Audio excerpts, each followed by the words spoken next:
I'm Gustavo Bobonis, and I'm a dear friend and colleague of Professor Aloysius Siow from the Department of Economics at UFT. So I'm very glad to see so many new and old faces here, and I'm sure Aloysius as well. It's very, as he was telling me, he's very humbled to see this great, representation of his colleagues, friends, and former students from many decades of work.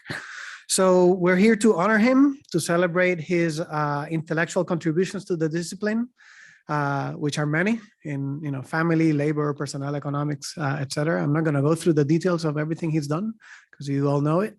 I also want to just highlight that I want to highlight his his important role as a leading figure in economics in North America, in Canada and the US. And I would say for the audience that it's here, not just that impressive role and contributions, but also his indispensability in so many different ways. As an advisor to so many graduate and undergraduate students who have been, under his wing for so many years and decades, many of which are here today, and many others who actually couldn't join us, who would love to have been here, but due to other, obligations could not make it. As a mentor to so many junior, and I'm also going to say not so junior faculty, including me, for so many years. I've been in the department now for 18 years, and I still knock on Aloysius' door to ask him questions. Now that I have probably the same gray-white hair as he does. And as a colleague, helping guide the department to achieve and maintain its excellence for over more than 30 years. So we've tried to assemble this conference that brings together scholars who have been influenced by or collaborated and engaged with him over all these years. As you see from the schedule, from his longtime friends and co-authors to former doctoral students such as Josh Lewis, former master's students such as Jan Lafortune, and even undergraduate students such as Alisa Rusonek, who's now on track to complete her PhD. And who have moved on to great success in the discipline. Aloysius, we're here together to give praise and to thank you for everything you have done for the economics community here at UFT and also outside of the confines of the university. And obviously this means that we will be sharing some stories about you throughout the day. I've asked all the speakers to try to, give some thought to what they wanted to share in public. So I'm going to start, okay? I'm going to start with one of those stories. My story is about when I first met Aloysius. I first met Aloysius during my first round interview with UFT. I was Googling the date. It was on a cold morning in Philadelphia on Saturday, January 8th of 2005.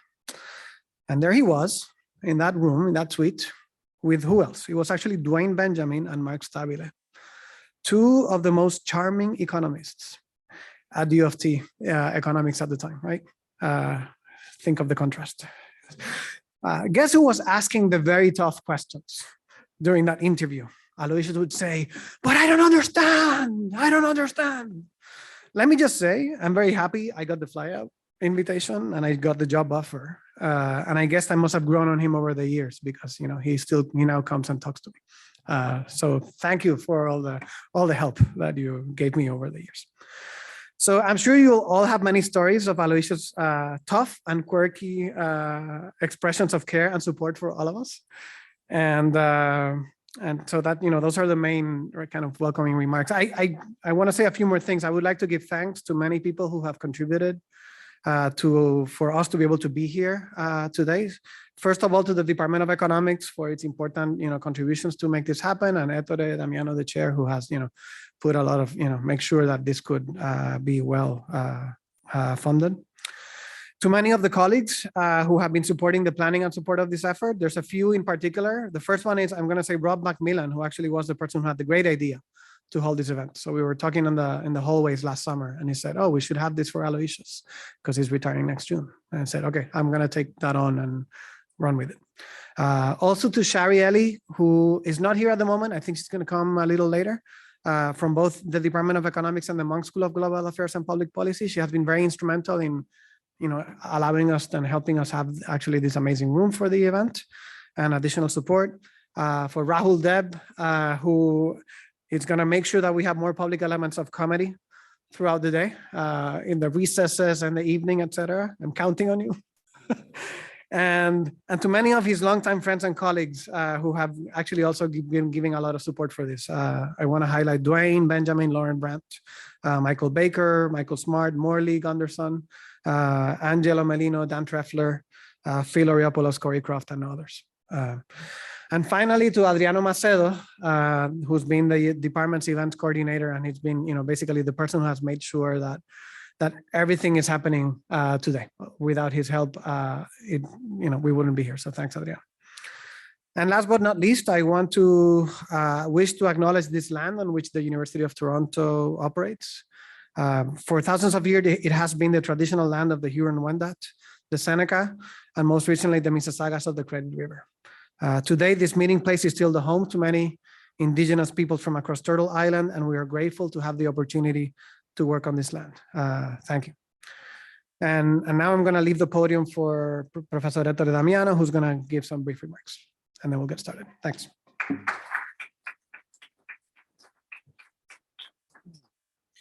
Thank you, Gustavo, for that wonderful introduction. And good morning, everybody. I'm Ettore Damiano, and I'm serving as the chair for the Department of Economics. And on behalf of the department, I really wanted to thank you all for coming today to celebrate the retirement of Aloysius Siow.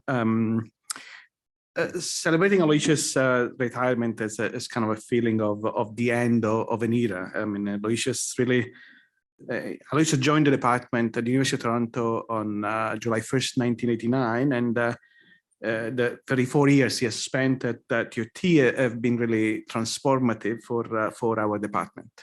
When Aloysius joined it, the Department of Economics was actually a young unit, having been created only 7 years before in 1982 from splitting the old Department of Political Economy into two separate departments, one of economics and one of political science. And over Aloysius' tenure at UT, I think everybody agrees the department academic reputation has really grown considerably. And I think Aloysius deserves much credit for it. He has been a pillar of the research life at the department for the last 34 years. And I don't have to tell you, and that of course, given this audience, that Aloysius has conducted very influential research in the field of family economics, focusing on the economics of marriage, fertility, and household decision making. And his work has really shed light on how economics factors influence family choices and outcomes, and including labor markets behavior, et cetera, et cetera. You all know about this. But Aloysius' contribution to the department really goes well beyond this scholarly work. For example, he served for 8 years as the recruiting chair for the department. And while preparing these remarks, I went back and checked our HR record and counted 24 faculty hired between 2007 and 2014. These were the years when Aloysius was the recruiting chair. So no matter what, nobody can deny that Aloysius has had a critical role in shaping what our department is today. And perhaps actually even more importantly, Aloysius has been an exceptional colleague, developing research collaborations with so many faculty and students. And again, I went and counted, and I counted just at UT 11 distinct faculty co-authors of Aloysius alone. And they range from microtheorists to macroeconomists to economic historians to labor economists, and there is also one mathematician. And actually quite a number of them are here today. Thank you for coming. Just earlier this year, given Aloysius' upcoming retirement, and as part of our planning process, I wrote to the dean to ask for a new position to search next year, and this is part of what I wrote in my letter to the dean. Replacing Aloysius is per se an impossible task. Over his 34-year-long career at UT, has been Aloysius has been an amazing colleague, one of the most productive and intellectually broad faculty in the department. His retirement will leave a gap in our unit that will be difficult to fill. We have several clusters of research excellence in the department, including in applied micro, econometrics, macroeconomics, microtheory, etc. Aloysius' unique ability to engage intellectually across different research fields and methodologies provided the extremely valuable function of bringing these groups together. And I really believe that I did not exaggerate in my report to the Dean. Aloysius' contribution to our research has been great, and it really does not fit narrowly in any one field indeed. Over his long and successful career, I believe his mark on the discipline will be long-lasting, and the mark and that on our department will be indelible. And so just to conclude, I wanted to many thanks to you all again for coming to celebrate Aloysius' retirement, and a bigger thank you to Aloysius for his amazing engagement over a long career with so many faculties and students at the University of Toronto. And finally, our best wishes for a wonderful and productive retirement.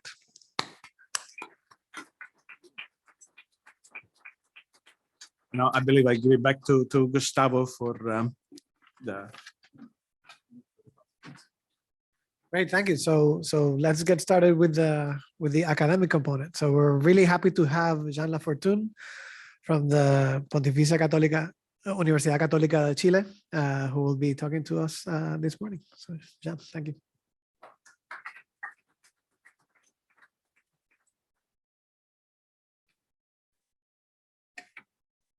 Thank you very much, everybody. And thank you to the department for inviting me for this amazing opportunity. I come bearing gifts of many co-authors who've asked me to include additional elements to my recollections of Aloysius. And then I'll talk about this paper that is still very preliminary with Paula Calvo and Murati Yigun. Before I go there, let me keep the suspense. So many of my students who are wondering whether they should do a PhD or not come and ask me, when did you know that you wanted to be an economist? And being a Quebecer, growing up in the 80s, my heroes were Asterix and Obelix. And the only analogy that comes close to my mind is that, like Obelix, who fell in the magic potion when he was a baby and never needed the magic potion to be super strong, I fell in the magic potion of family economics 20 years ago, I counted, when I sat in the labor class of Aloysius in my master's. And from that on, as Asterix pushing a baby Obelix in the cauldron, I never turned back. To me, it was a very, very important experience. So Aloysius was at that point developing the Siow model and a matching of that period. And it made me think of things that I had never ever considered before. And then, as Aloysius was always so calm, by the third or fourth week, he told me, I have an idea on which I'm working on. Do you want to take a look and tell me how this is looking? And so we started working together. And then a month later, he told me, I submitted our paper to a conference. And I said, okay, we're going to have to work harder, apparently, to make this work. And then the next month, he told me, and they have funds for graduate students to come along. So, you're coming to the conference. I was a young master's student. I didn't even understand what was an academic conference. I ended up going. And then after the first session, Aloysius came to see me and said, I've thought about it. You know this paper way better than me, so you should be the one presenting. So I didn't just get, I was pushed into the cauldron and I had to face the music. But it was an amazing experience. And unfortunately, that paper got scooped a couple years later, so we never managed to publish it. But to me, it was the introduction to academia in all of its beauty. So, I will not refer to the broad research agenda of Aloysius over the years. I will focus on the topics of family economics. Maristela will present afterwards, but I think that the first work on dowries was very important in thinking of marriage institutions as not just cultural phenomena that were there and didn't have any reason to be, but that we could rationalize those. So I think that was the first element that brought this along. And then some papers on premarital investments. And so both Murat and I have worked on that, being inspired by your contribution.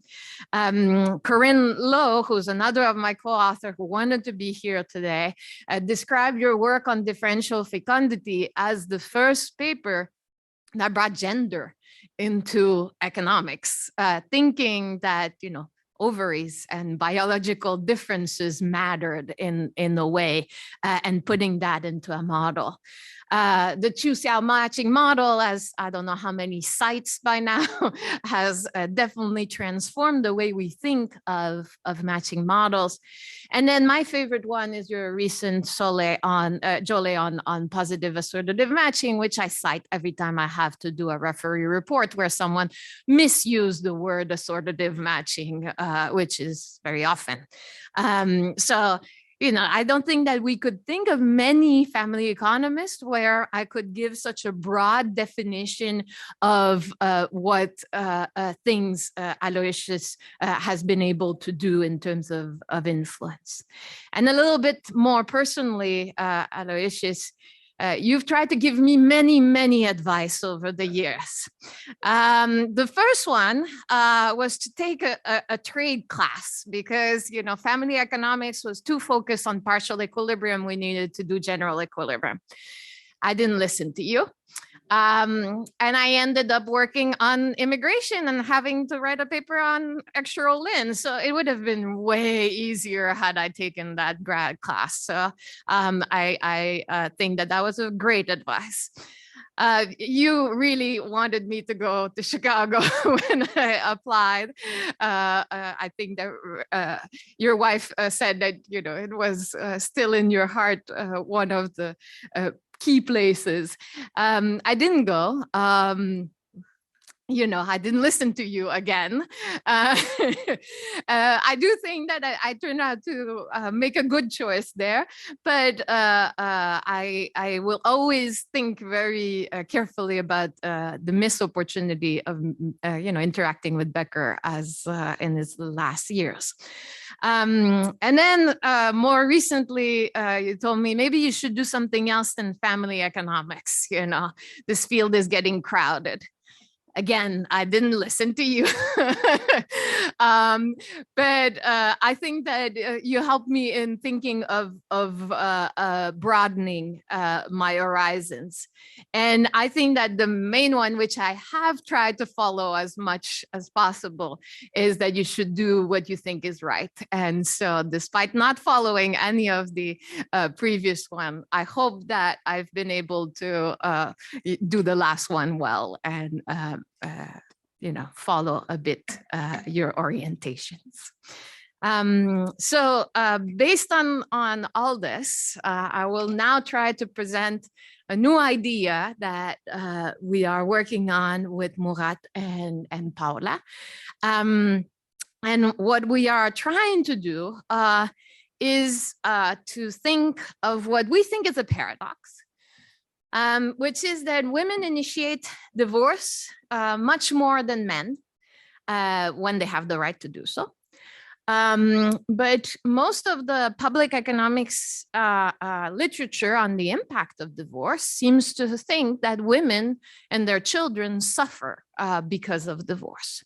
So, why are women seeking something that doesn't seem to be so good for them? Sociologists tend to explain this by the fact that women are more sensitive to relationship quality, so they're unwilling to remain in an unhappy relationship. Here, we're going to try to say that it's because we're missing a third state in our world. There's marriage, there's divorce, but there's also something that's called separation. And separation, estrangement, we'll try to use those words likely. So what are we going to do here? We're going to present a bunch of stylized facts that I will try to convince you that separation is not something that is marginal and that we shouldn't care about. Until 1960, there were more Americans in the census that reported being separated than actually divorced.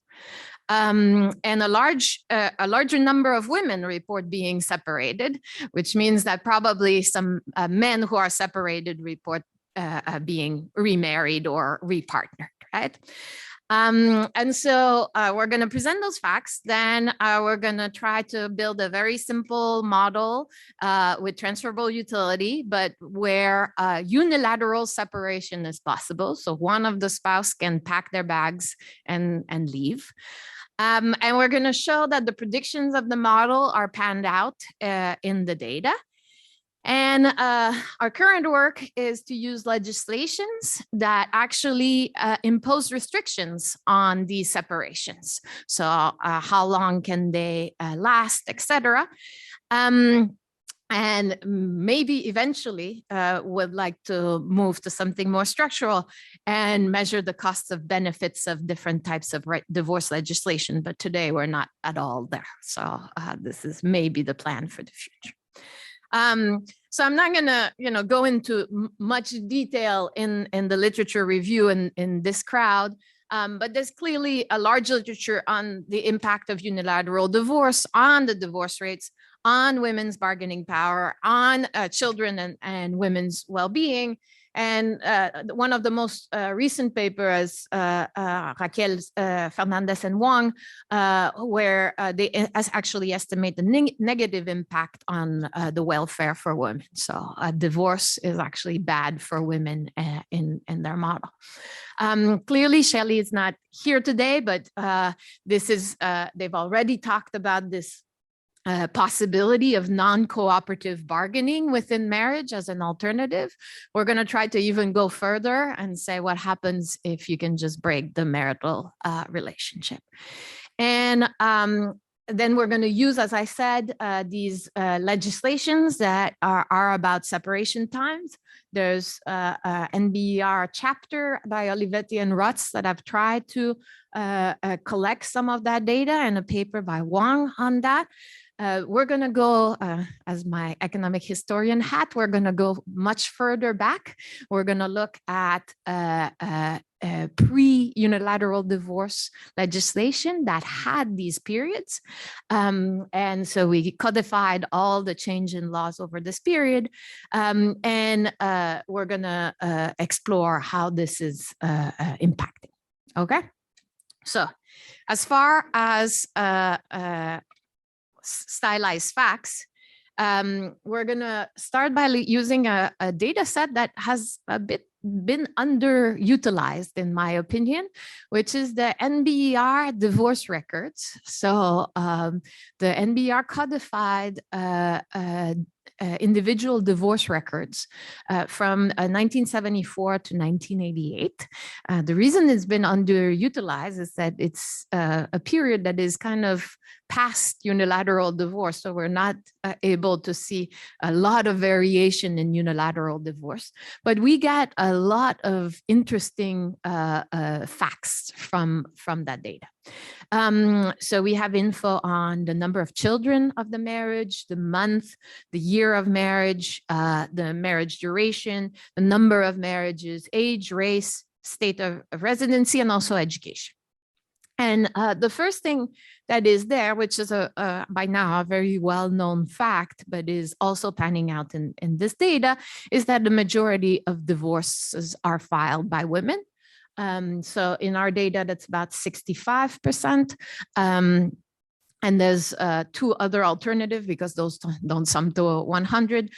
One is that both partners can file, which appears to only be possible in some states, and sometimes another person. That I don't know why, but there are some people who don't file for divorce themselves. Rare occurrence. And so, I was with Raquel Fernandez on Monday, and she said, "Oh yeah, this is just because this is the gentleman way of doing divorce, right? So it's not correct for the man, so they ask their spouse to ask for divorce, which is the proper action." But we see correlations between when the women ask for divorce and things that are showing that it doesn't necessarily seem to just be a cultural pattern. So the wife is more likely to ask for divorce when the relationship has more value. So when there are more children involved in the marriage, when the marriage has lasted longer, that's the second column, and when the husband is at a higher number of marriages, which we think is because this would indicate that there's a bit more to fight over in the relative rights. And also, it seems like women are more likely to ask for divorce when they are in a weaker position.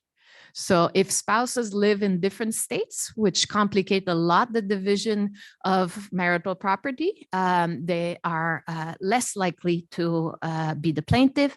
They are more likely to be the plaintiff when the husband is at least 2 years older, or also when we do it linearly in the difference in age. The only part where we don't see this is for education, which we think is related to the fact that you do seem to need some sort of resources to be the plaintiff. So it's not just, based on need, but also based on the capacity to understand the legislation, hire a lawyer, and file for divorce. So women who are more educated, white women, and women who were married at the older age. Okay. And when women ask for divorce, they also manage to get divorced faster. So Paula was giving a talk yesterday, and she sent me about midnight saying that this table was wrong, but it's the same signs and same magnitude, but it's not the table that we currently, that I should be showing. But basically, every time the wife is the plaintiff, we shrink the length of separation by about 2 months. Okay. And so this is relevant as we're going to talk about the length of separation. It seems that when the wife is asking for divorce, the time that you remain separated and not divorced shrinks. Okay, so that's the first part, right? So we're able to show that women ask more for divorce, and in patterns that seem to indicate that they do so when they can get something out of the divorce. But then when we look at the data, we see, as before, as what was detailed, that women do worse in divorce than men. But what has not been highlighted is that separated women actually do even worse. So if you look at, this is poverty rate of the household. So poverty rates are much smaller for married individuals. And then they go up for divorce, more for women than men. But look at the much bigger difference we see for separated women, with about 30% of them living in poverty. Men do about the same in separation and in divorce. Now, this is poverty, this is discrete. Maybe, this is because there's a bunching on the bottom of the distribution. But if we do something more continuous, looking at total family income, we also see that the distribution is shifted to the left for separated women compared to divorced women. Now, what is still a bit puzzling is that that's in part, if you allow me, their own fault. They don't respond in terms of labor income as quickly. So part of this may involve that separation is you're not sure how long it's going to be. You may think that you may go back, and so you may not take the actions that are by the time you're divorced, you're sure that you're going to stay divorced, and so you up your labor supply. And what's interesting is that you don't see this difference, as I was showing you for poverty, in men. So this is something about women being divorced that doesn't seem to be impacting men in the same way.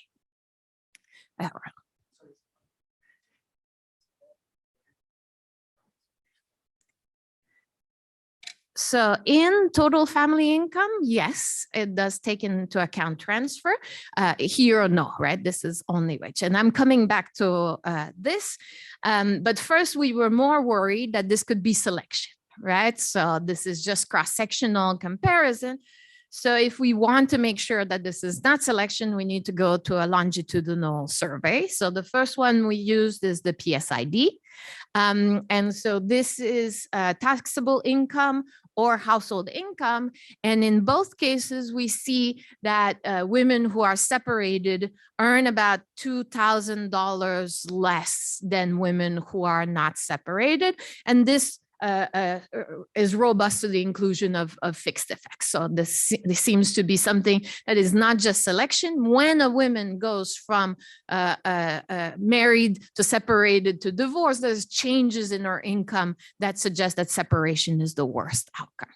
Now, in the PSID, we don't have good data on transfers between spouses, in part because there's few of them, and it's also in a part that is later. So to look at transfers, we use the National Longitudinal Survey of Mature Women, which is a cohort that actually gets typically separated before unilateral divorce is implemented in their states. And there we have alimony and child support payment. And I assume that this is where you were going. What we're finding is that separated women are not receiving the transfers from their spouses the same way that divorced women are. Okay, so it's about $700 to $500 less in transfers of alimony for women who are separated compared to divorce, and about $400 less for child support payment. And these are basically values in the 70s. So this is not, small numbers in terms of family income. And so this suggests that what we are seeing is not just selection. It seems to be something that is causal, but in addition, it seems to be related to the absence of transfer when there's a separation that is not kind of legally bounding spouses in terms of transfers. And so this is going to be where we're going to be heading up in our model, is going to be to think of that possibility. And then the last thing is, there's been a lot of discussion about women being divorced, being negatively selected. We find that the negative selection is even twice as big in general for separated women than divorced. So separated women have lower levels of literacy, less likely, 10% less than married women to have completed high school, one less year of education. They're much more likely to be non-white, and they're more likely to have married at a younger age. So we're going to try to put all these pieces. There's negative selection, but conditional on the selection, women do even worse in separation than in divorce. And those are the ingredients we're going to try to put in our model. Okay. And again, with using the NBER, we can also show that even those who eventually divorce have longer length of separation, more time between the moment they report being separated from their spouse and the moment of the divorce decree, when they have worse observables, right? So long separations are more common for young marriages, for non-white partners, and for less educated. Okay. Okay. So having said that, this is we're going to try to set up a model that can justify and have the pieces that we would like. So we'll make individuals. Yes.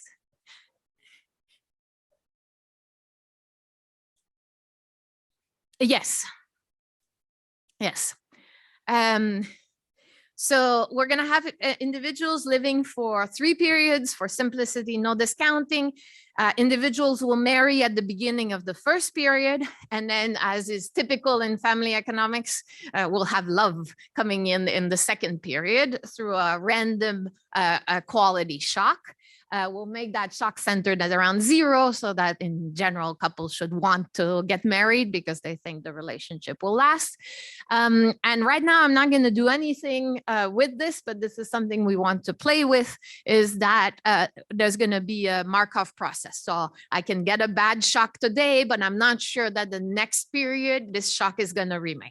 That's going to allow us for sometimes separation to be a valid option, because in what I'm going to show you right now, separation, you can't go back to marriage. You never want to go back to marriage, but this is what we're thinking of. We're going to think that separation costs C, and there's no guaranteed transfers. So couples can transfer if they want, but there's nobody who's going to force transfers between spouses.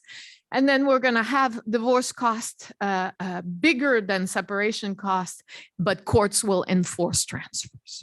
Okay. So then Murat and I are basically copying our previous paper. So we have men with endowment Y over a certain distribution, women with Z, and then we have a marital output HYZ that is increasing and supermodular. And singles just get their endowment. So they don't enjoy the complementarity between the two outputs. Utility is fully transferable between spouses within marriage. And so given we have a transferable utility and supermodularity, all couples would rank remaining married ex ante better than separating and never obtaining a divorce, because the cost is lower than divorcing immediately. And then the last thing they would like to do is separating and then getting a divorce. But this is all when love is perfect, before they get their shock, then they re-optimize based on that shock. So if we have in this world mutual consent divorce, both partners must wish to divorce for the divorce to occur. But one partner can unilaterally separate. So, and here's the mathematical condition under which they would want to do so. It's pretty easy to show that the high income spouse will be the first one who want to do this, as long as the distribution within marriage reflects some of this. And then we can also, instead of showing who wants to divorce, we can actually talk about the way marriage must split resources such that there will not be this desire to separate. Okay. And we can do something similar under unilateral divorce, except that now the divorce spouses don't need to separate unilaterally. They can divorce unilaterally. And what they will get is this beta D there. That is what the court will enforce as the sharing of resources between the spouses. Okay. And in that case, again, there's a sharing within marriage that's going to ensure that the marriage can survive as long as spouses receive something that is in between those two bounds. So what does the model allow us to say? First, will get negative selection into separation. And this is because divorce costs more than separation. And so you need to have the resources as a couple to divorce. So the couples that will choose a separation instead of divorce are the poorest ones. And so this allows us to match that stylized fact that ex ante couples that are the poorest are the ones who are going to choose separation. And then just by the fact that in separation, the courts do not enforce transfers, but in divorce they do. The second proposition tells us that separated women will be worse off than divorced women because they will only get their own transfer and not their own income and won't receive transfers from their partner. Eventually, we'll like to put some endogenous labor supply here, but this is, we're not there yet. Okay, so those two I think are pretty simple to obtain. And then we're going to go to what happens under different divorce regimes. So what happens under mutual consent? I will actually use this graph because it's easier for me to present it this way. So think of this as being our marital quality shock. So there's a range where everybody's going to be super happy, right? So we were married, we're still married, things are good, so we just stay in our old regime. Now, what happens when we have a very, very bad theta, when, you know, it's not worth, both of us agree, it's not worth staying together. It's not Pareto efficient to stay together. But given that, you know, we need to agree to go to the divorce, that will never happen. Why is that? Because the partner who has the most incentive to leave the relationship is the high income one. And the one who wants divorce is the low income one. But she needs, I'm going to use a gender pronoun here, she needs to go convince her partner, her high income partner, to go to divorce. And that's going to cost him resources that he's going to have to transfer. So she's not going to be able to make him do that. And so we're going to have infinite separations on the left-hand side. And then in between, you know, there's going to be a range of shocks that Pareto mean that we are still better off staying in the relationship, but one of the partner is not happy with the current sharing rule. And so they'll have to renegotiate.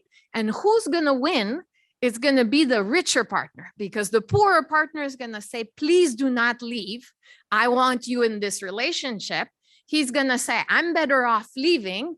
So please compensate me within marriage for me to stick around. And she'll be willing to do that because that's better than separation for her. Okay? Because there's still enough of a pie to split. So this is going to tell us that under mutual consent rule, we're going to have a separation initiated by the higher income partner. The separations will last both periods because there won't be an incentive to move to divorce. And low-income partners will have lower bargaining power in marriage. If fault divorce, which is the type of legislation we're going to use after, is allowed after a period of a separation, then lower income partners will be the one going for asking for divorce, because at that point, the court will say, oh, he's been gone for that many years. Now you have the right to ask for divorce. So they'll go and do it because that's much better for them. Okay, so that's the predictions we get. Yes. No.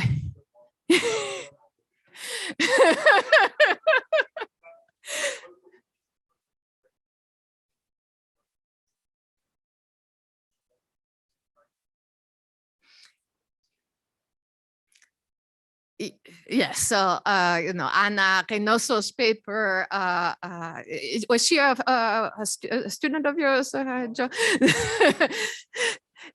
No, I meant, yeah. So Anna has exactly that. In this case, I think that what we could generate something that would have shocks, right? So as long, maybe the type of couple that would form would differ, but as long as there's a love shock that make you, not everybody match assortatively, I think we'd be able to continue having something of that sort. So our predictions would only be for couples that are different income match, and not the ones that are homogamous in that way.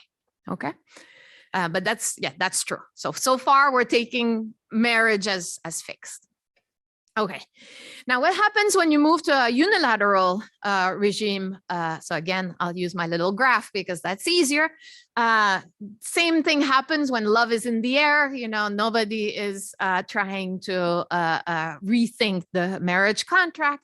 But now we'll have three ranges. So for couples that get hit with a really bad shock, then they'll want to divorce. It's Pareto efficient to divorce. They'll pay the costs and they'll get the transfers. Now, what is different are the two sections beside, where we're going to have, if it's still Pareto to remain in the relationship, the one who's going to be able to extract resources instead of being the richer partner is the poorer one, because the poorer one can say, if you don't give me what I like in this relationship, I go and I get the court to, give me what I want. So please readjust my sharing so that I'm at least covered in that regard. So married women or married low-income partners will benefit from a unilateral regime, but also separated one. Because when they may decide, actually our shock is not big enough, we don't want to pay the cost of divorce, let's remain separated. But the low-income partner will be able to use her threat and say, if you don't transfer me, I go see a judge and I get, the transfers. And so in this world, we generate that low-income partners will initiate divorce, that there will be separations only for couples who cannot afford divorce, or when the law mandates that you need to have separation before you get divorced. And lower income partners will gain in marriage and in separation. So we're going to try to go and see if there's evidence of this in the data. So the first thing we can do is replicate this result on negative selection, but now look at couples that are in UD with unilateral divorce regime and without. And what you're seeing is that while women in mutual consent divorce states and periods are negatively selected in separation, they're even more negatively selected once unilateral divorce is implemented. So unilateral divorce makes separation something that only the worst couples continue to use in equilibrium. And then the second thing, I replicate the same type of graphs I showed you before, but now the pink bars are with states and periods where unilateral divorce is allowed, and the blue ones are without. And you see that for divorce, actually, it doesn't change that much, the distribution, but for separated women, we see a movement towards the right and total family income. And so something is changing among these separated women that they're able to obtain higher income once unilateral divorce is passed. And then finally, this is what we're working on. We're adding laws as a source of exogenous variation. And what I can show you today is only the first stage. This is very much work in progress, but we're quite happy about this. So this is pre-unilateral divorce. How did the regimes work in pre-unilateral divorce? You had to find a fault to get a divorce. And one of the most common fault was a period of estrangement or abandonment was the term that was mostly used. So if you had been abandoned for that many months, you could ask for divorce unilaterally. You could go to the court and say, I've been abandoned, so now I am asking for divorce. These range between 0 in Nevada, so it was actually 6 weeks, so we'll call that 0, right? And 60 months So 5 years in many other states, right? And what we're showing here is if you needed at least 12 months to be able to ask for divorce, conditional on either being separated or being divorced, you're 13% more likely to be separated and divorced if your state asked for more than 12 months. And we can do it for 18, so you get to about 3. It seems like between 3 and 5 years, you know, nobody ever used that cause as a source of divorce. So the margin is 6 months, 12 or 18, where there seems to be some margin. And we're doing this conditionally, so we don't want to conditional on something that is endogenous, but it doesn't seem like that influenced the probability of a relationship being broken, which is, you know, that's what our model would suggest. I'm not sure I'm willing to buy our model that way, but at least we're able econometrically to present those results if this is the case. And then post-UD, you might not know this, but in many states, the state requires you to have an official separation for a number of months before you're granted the divorce. So this is a bit different. It's not like it's a fault, but when you go and you file for divorce unilaterally, they'll say, how long ago did you separate? And if it hasn't been X months, you're not granted the divorce decree yet. So they'll postpone the delivery. And in the NBER data, which is administrative, I'm a bit shocked by this movement. So these are in blue, the ones that require at least 12 months, and in red, the ones that do not. Maybe people are lying, right? Maybe I just go and I say it's been 12 months when it hasn't been. But really, it's moving the distribution to the right quite significantly. So right now we're trying to show if this is going on in the census as well. But clearly, you know, the precision we can get in the NBER data is much higher. So we'll have to come back to see how this goes as we move along. So and I'm trying to catch up a little bit. We're trying to show that there's a way to allow unilateral separation without mandated income sharing in a traditional TU framework. And this changes the type of prediction that you get from what's the consequence of changing divorce rules. And so, you know, I showed you the first stage. We're quite enthusiastic about the first stage. So now we're going to move on to try to see when you change these legal rules about how long you have to stay separated or when you can ask for divorce, do the income sharing look different exactly like we suggest in the model? And then our eventual goal is something like thinking, is it a good thing to make divorce easier? Or should we maintain some sort of limits, as many states have implemented, including in unilateral divorce? That's it. I'm not sure I made all that credit to the work of Aloysius, but it's the part of things that you've inspired me to think of in my research. So thank you very much.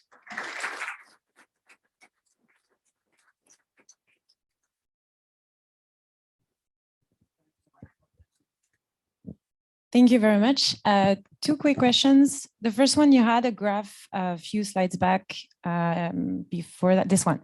I was wondering if you had this for men, because and I know this might be an extension of your current work, but we might be thinking that labor supply could endogenously respond from the high income partner under divorce in order, because I know in many institutions, alimonies can be removed when labor supply decreases. So I was wondering if this is something you could test. And then my second question is, how should we think about intimate partner violence in this case, which could explain both the negative selection into separations and how accessing divorce is an endogenous decision of that negative shock you were thinking about. So I was just wondering if this is something you think you're thinking about? Thank you. Thank you very much. Those are very good questions. So we can redo this for men. The divorce and the separated graphs look very similar for men, but we haven't done right now the with UD and the without. My main issue with playing with men here is that they remarry too much. And so you lose them as status of divorce or separated when they repartner. But we can definitely do this, and we would hope to see a different pattern, right? So that's something we can do. And then for family violence, I think that this is extremely important right now. We don't have something of that sort. I do think that if there was, so when we talk about, the couple can renegotiate, if you had some uneven sharing within marriage that would be reflected in intimate partner violence, so the utilities would be different. This would suggest that unilateral divorce could grant her a capacity to negotiate that is superior to what mutual consent did. I'm actually working on a paper with a graduate student about divorce and intimate partner violence. And the main issue is, how do you model that violence? Is it something that affects outside option, or it affects, Gustavo, you've worked on that too, right? So it's not easy to model intimate partner violence, but I do think that the model could be adapted to something of that sort.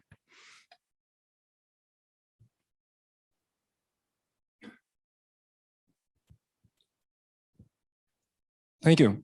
Great presentation, really interesting. I'm not from the field and I was fascinated. So I was wondering about kids. Kids, complicate things. And so I was wondering if you're thinking about including kids into the model and how they could perhaps move the thresholds. You have any thoughts about it? Yeah, so family economists call kids public goods, and they add a big Q in the utility function. That's typically what we do to include kids. I think that here we're thinking that this H, this marital function, can include all the benefits of marriage, including family formation and number of kids. So you could think that we could make H bigger or smaller depending on family size. I think that would be my first instinct of how to put kids in the bundle. And what you would find is that, first of all, they decrease the probability of getting divorced, which is something that is typically seen. So families with more kids are less likely to be divorced, but that could be endogenous. And then our second prediction is that they would make the women or the partner who has custody more in need of obtaining transfers. And I think that that would also be panned out as if we added kids in that way.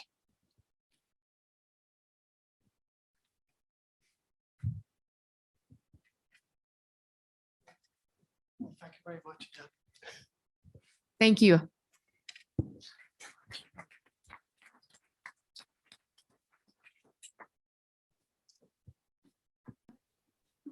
So welcome back. I hope you're all recaffeinated for the next round of presentations. So this time we have one online presentation. We're really fortunate to have Maristela Botticini from Bocconi University, who's going to be talking to us today actually about a project, an old project with Aloysius. We're really keen to see this work. So thank you, Maristela, for being with us, and I leave you the floor for you. Thanks. Thank you so much, everybody. First of all, for organizing this wonderful scientific event. It's a great thing, both scientifically and personally, for all of us, and for inviting me. So I have followed Jean's presentation, and I plan to stay connected to Zoom for the entire conference. So even at a distance, I will be there with you all the time. So Jean has done a fantastic introduction to Aloysius' many seminal contributions, so I feel a bit silly repeating some of the things she said so beautifully and so clearly. And instead, I'm trying to figure out how Aloysius and I became co-authors. I tried hard many times to think how it started, and maybe he has a better memory than me. What I remember for sure is that my husband, Massimo, began his career at U of T, at U of Toronto. And he keeps telling me that those years were some of the very best in his entire career in terms of building scientific collaboration and also developing friendship. He also tells me that his best papers were written in the cafeteria across from the department, which I'm sure all of you remember and know. So I think the way I started working with Aloysius was I was visiting Toronto when my husband was there, and then somehow we started working. So Aloysius, I hope I'm remembering correctly the way it started. No matter how it started, it has been, for me, a wonderful journey of learning, because Aloysius, the gift that I received from Aloysius are his scholarship, his thinking out of the box, being brave, his research having breadth, but also depth, and his incredible generosity. These are the best gifts I received from Aloysius. Now, when Gustavo invited me for this wonderful event, I thought hard, what paper can I present? And then I said, okay, I take a bet, a risk. And I tell you why I feel it's a bet and a risk. I don't know if you sometimes watch those talent shows in which the participant decides to sing a song by one of the judges, basically.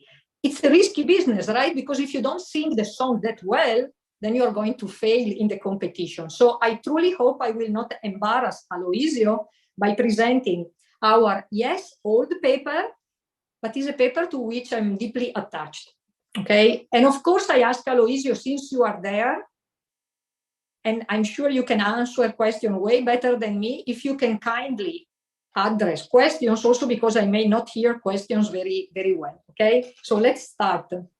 This paper by now is quite old, as I mentioned, and the way we started thinking was starting from some stylized facts dealing with the United States. But it's not just the United States, okay? But we started with the United States. And as everybody knows, the marriage rate in the United States has been constantly declined in the past 120 years, 50 years, sorry, with divorce instead being on the rise. And this perfectly nicely connects to Jean's presentation.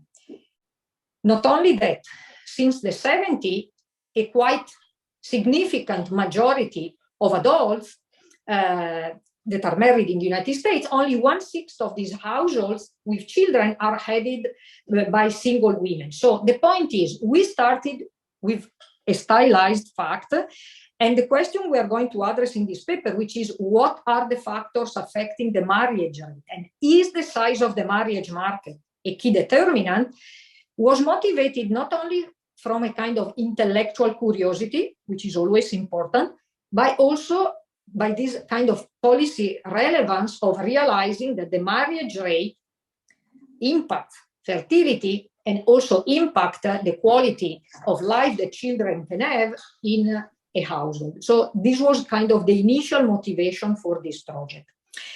Then when we were working on this project, Barry Chiswick told us this, what I think, cute story that maybe now makes little sense, but later in the presentation of the paper, hopefully it will be clear why every time I like to show it, okay? So he told us a true story.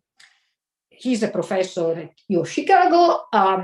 One of his PhD students one day walked into the office and says, "Professor, I am quitting the PhD program and moving from Chicago to New York. Why? Because I searched among all the suitable ultra-Orthodox Jewish men here in the Chicago area, but I cannot find one that I would like to marry. So I'm very sorry, I quit the program. I want to go to Chicago, hoping to find there my suitable husband."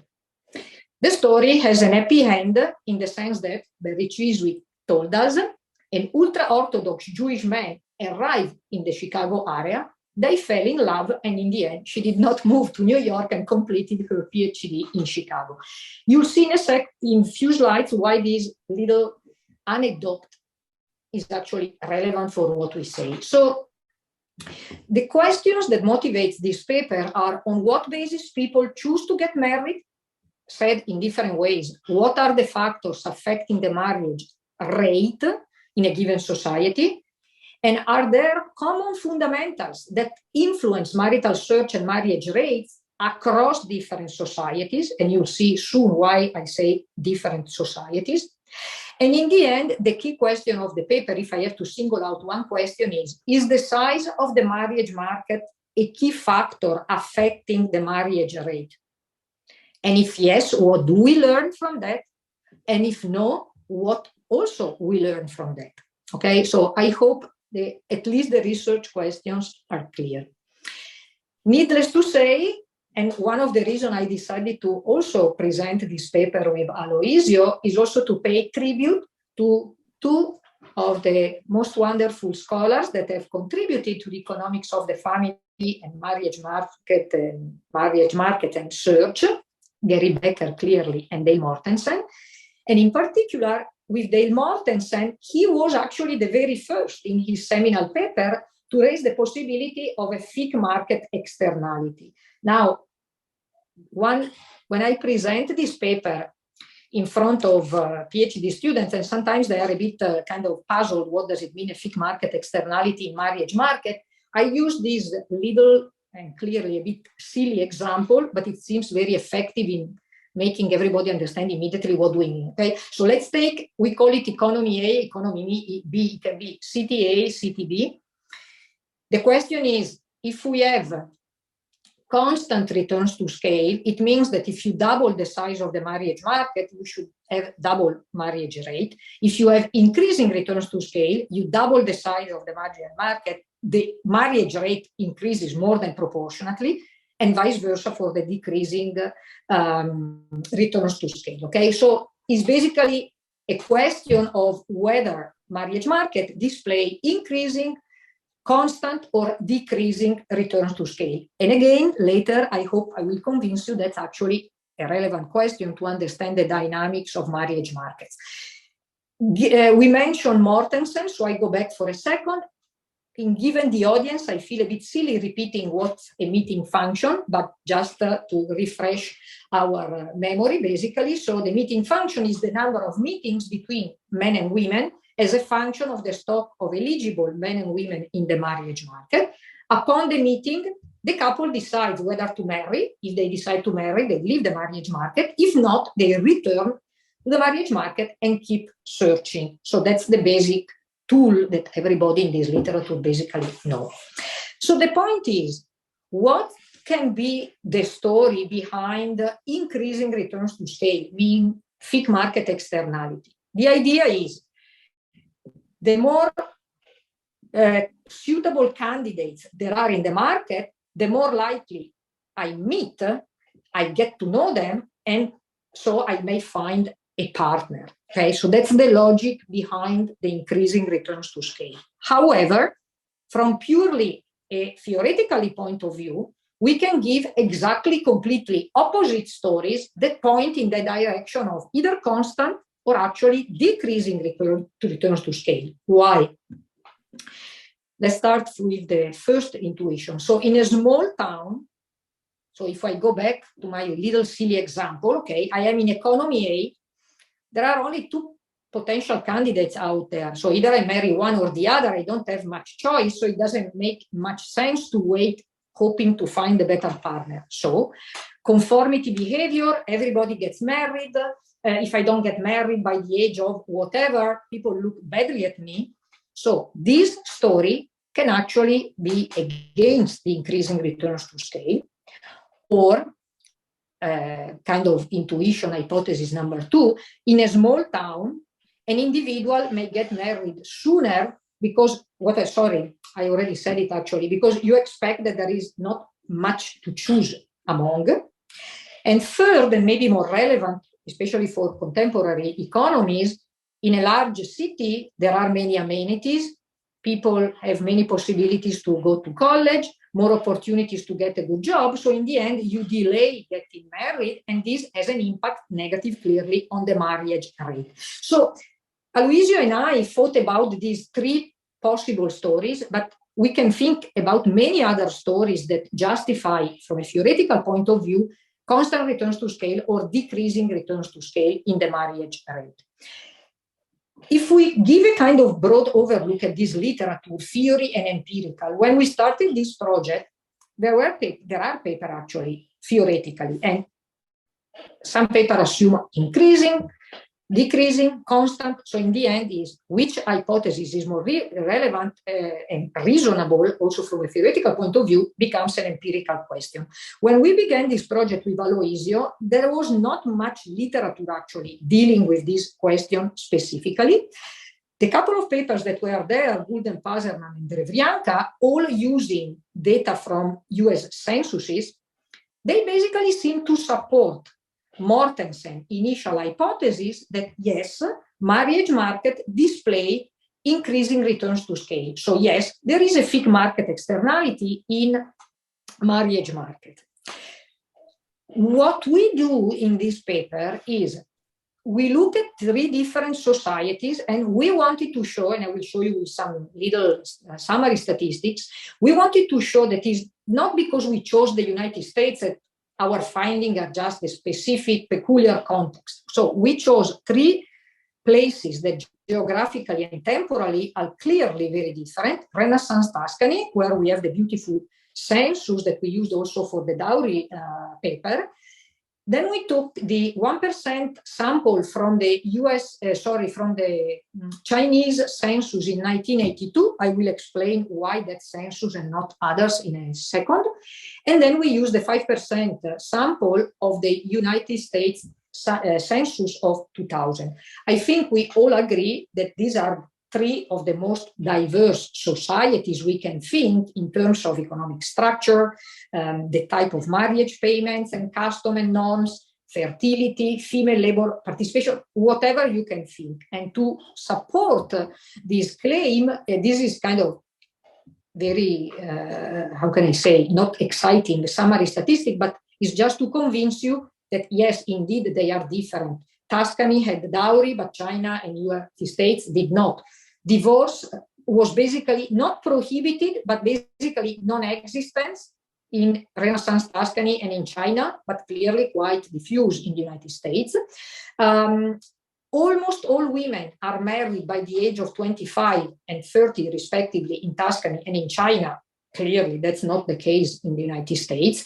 And then we have marriage market segmentation in the United States, which we don't observe basically in the other places. I tell you why we also talk about migration for marriage reason. You'll see very soon that for our empirical strategy, clearly, it's a major issue if people move from one place to the other in search of marriage partners. Now, for Tuscany and China, that migration for marriage reasons did not happen, and I will show you convincing evidence. For the United States, unfortunately, people, yes, move also for marriage reason, and in that context, we then rely on IV strategy to try to take this issue of endogeneity into consideration. Okay. This slide, I go very fast, but is to show you in a convincing way that in medieval Renaissance Tuscan marriage markets, these marriage markets were isolated. What do I mean? If you are a groom in the city, you marry a bride in the same city. If you are a groom in a rural village, you marry a bride in the same rural village or very nearby. This means that people did not migrate, certainly not for marriage reason, with very, very few exceptions. You can see in the second and third column. And so we are pretty sure that when it comes to Renaissance Tuscany, we don't have the issue of endogeneity. People did not move for marriage reason. They are isolated. For our empirical strategy, it will be beautiful. I go a bit fast just to make sure that I stay in the time I have available. Okay, so China is important that I mentioned. Why 1982? because later people had more freedom to move within China. And again, from a marriage market perspective, meaning for our empirical analysis, this would have been a problem. Whereas focusing on that time period, we know that migration movement from one place to the other was not easier. So again, China, for slightly different reasons, is very similar to Renaissance Tuscany in terms of people don't move, and certainly don't move for marriage purposes. Instead, United States, yes, and it will become an issue, and I will show you how Aloysius and I tried to deal with that issue. There are a bunch of summary statistics, but again, for the sake of going to the meat, to the heart, to the core of the paper, I skip it. So the preview of the findings is as follows. We basically, looking at these three very different societies and economies, we don't find actually evidence of a FIC market externality in marriage market.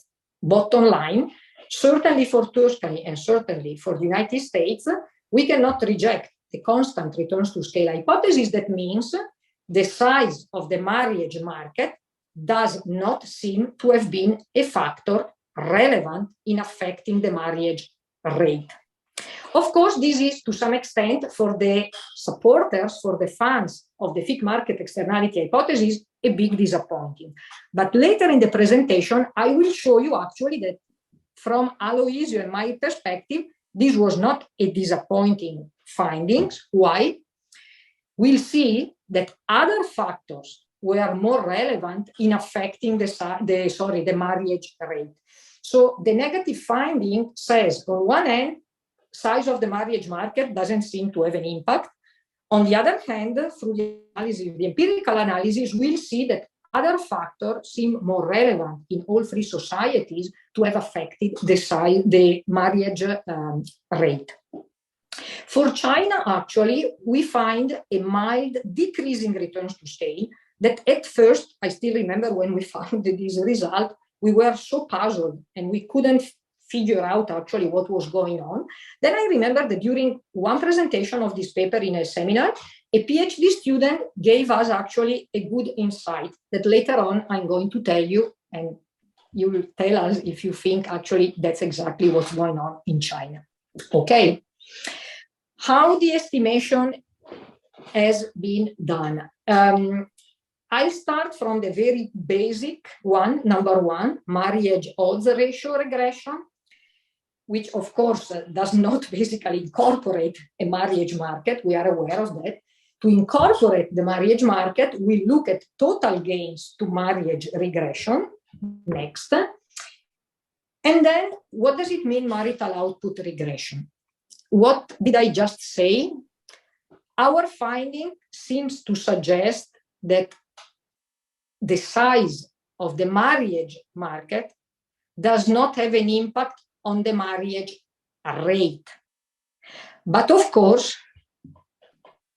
in economics of the family, equally relevant is marital output. So we tried in the third part of the paper to say, okay, maybe the FIC market externality doesn't show up in the marriage rate, but maybe it shows up in the marital output. And I will show you toward the end of the presentation whether this happens or not. This was actually the most challenging part of the paper. Aloysius remembers very well, and you will tell us if you find what we did convincing or not. So let's start from the very basic. So basically, a bit of terminology. I apologize to avoid throwing you a bunch of symbols with no meaning. Mu FC is the number of female married in location C. NCF is the total number of women in location C. So N minus mu is the number of unmarried women. Okay, and the same for men in the second equation. So basically, what this is saying, we basically start from derive basically this the behavioral justification. What I meant for using the log odds ratio is deriving it from McFadden random utility model, where the choice is: do I marry or I not marry? Okay, so the log odds ratio is simply the mean difference in utility from marrying versus not marrying. Clearly, you see, looking at equation 1 and equation 2, where is the marriage market there? To some extent, there is no marriage market because we are not considering jointly men and women, right? The first equation is just women. The second equation is just men. But to reassure you that actually soon we'll introduce the marriage market, give me 1 second. Here, okay? In our second empirical strategy, actually we'll combine men and women looking at total gains from marriage. So now we basically embed McFadden random utility model into the marriage market. So be just a bit patient. Clearly, this one is the more correct one to look at, but we started from the very simple, and already from the very simple, we saw something interesting. Okay, so that's the starting base. Now, where is the coefficient to test whether we have constant increasing or decreasing returns to scale? If, of course, is alpha. Alpha equal to 0 basically means the size of the marriage market doesn't have any impact on the marriage rate. Greater than 0, you have increasing returns to scale. Negative is decreasing returns to scale. Okay. Of course, as soon as you see those two equations, the first thing that comes to mind is, hey, wait a second.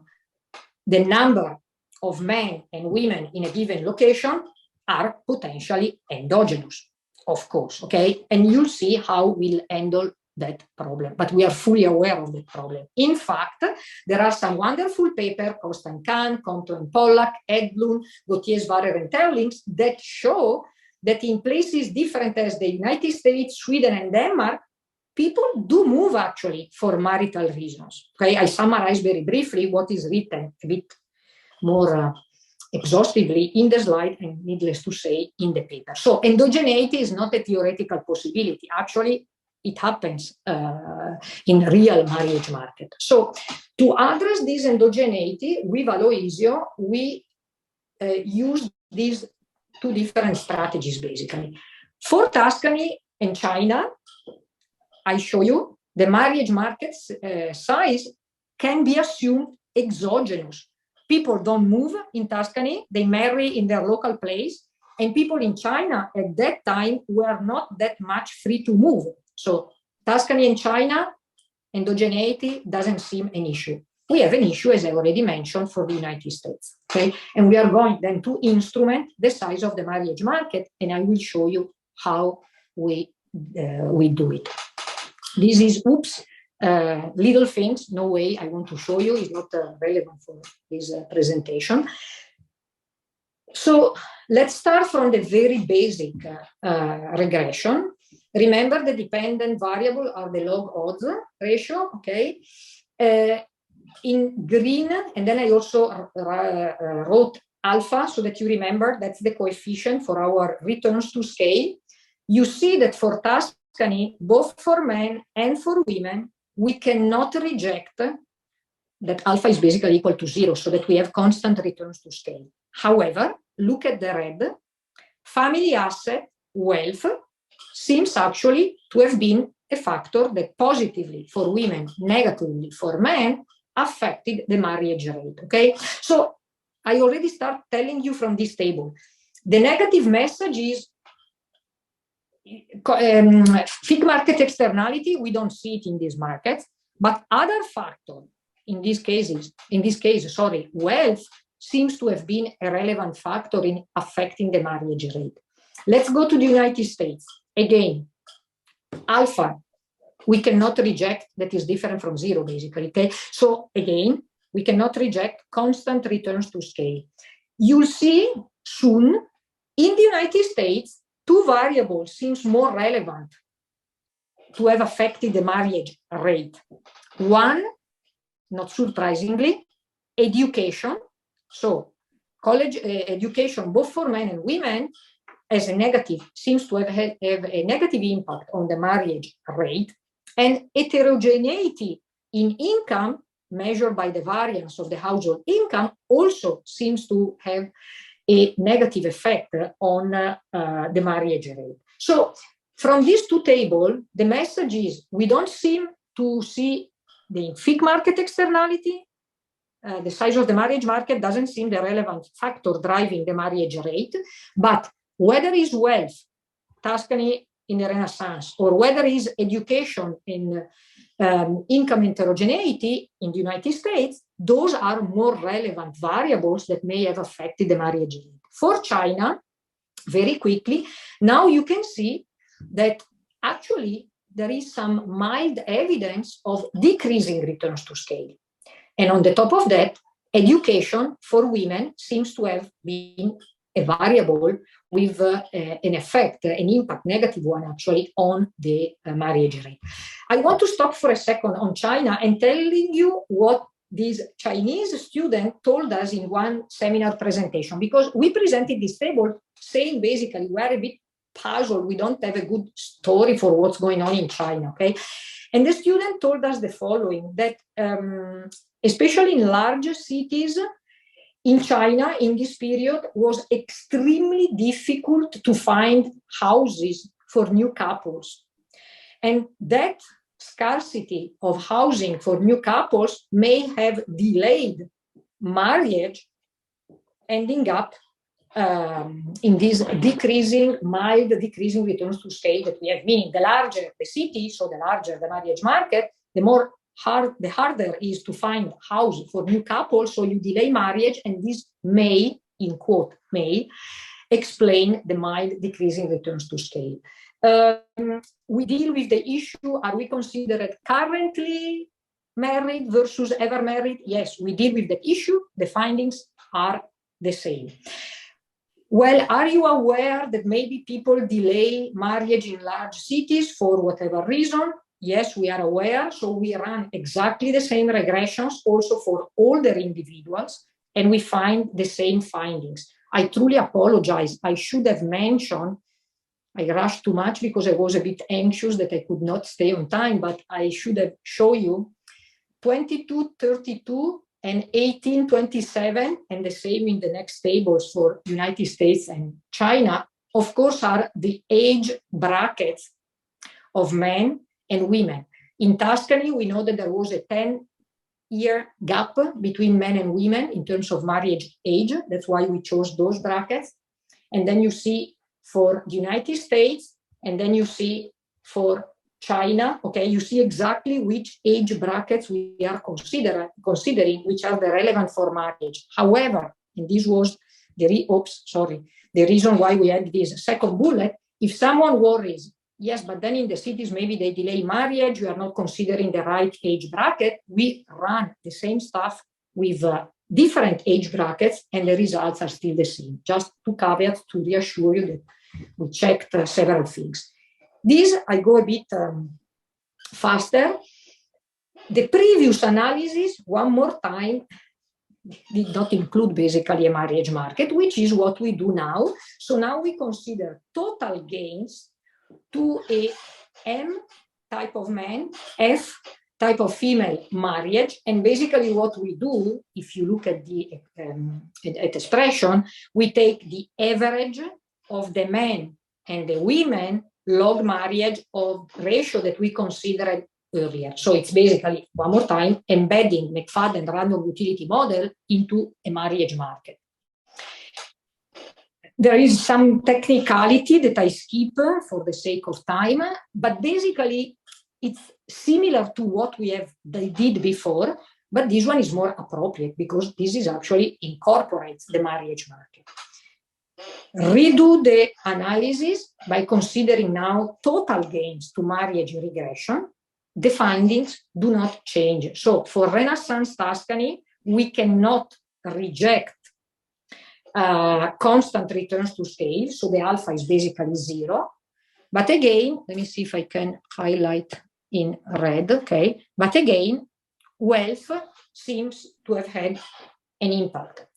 For the United States, same story. We cannot reject constant returns to scale. So we don't find a FIC market externality also in a completely different society, which is the contemporary United States.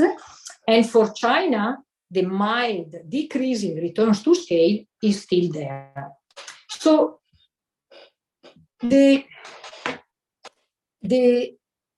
sum up what we have seen so far, we can claim, or at least conclude, that the fig market externality hypothesized by Dale Mortensen in his beautiful seminal contribution, empirically, at least looking at these three very different places, we don't see evidence of that, which of course is a negative message, meaning the size of the marriage market doesn't seem among the relevant factors affecting the marriage rate.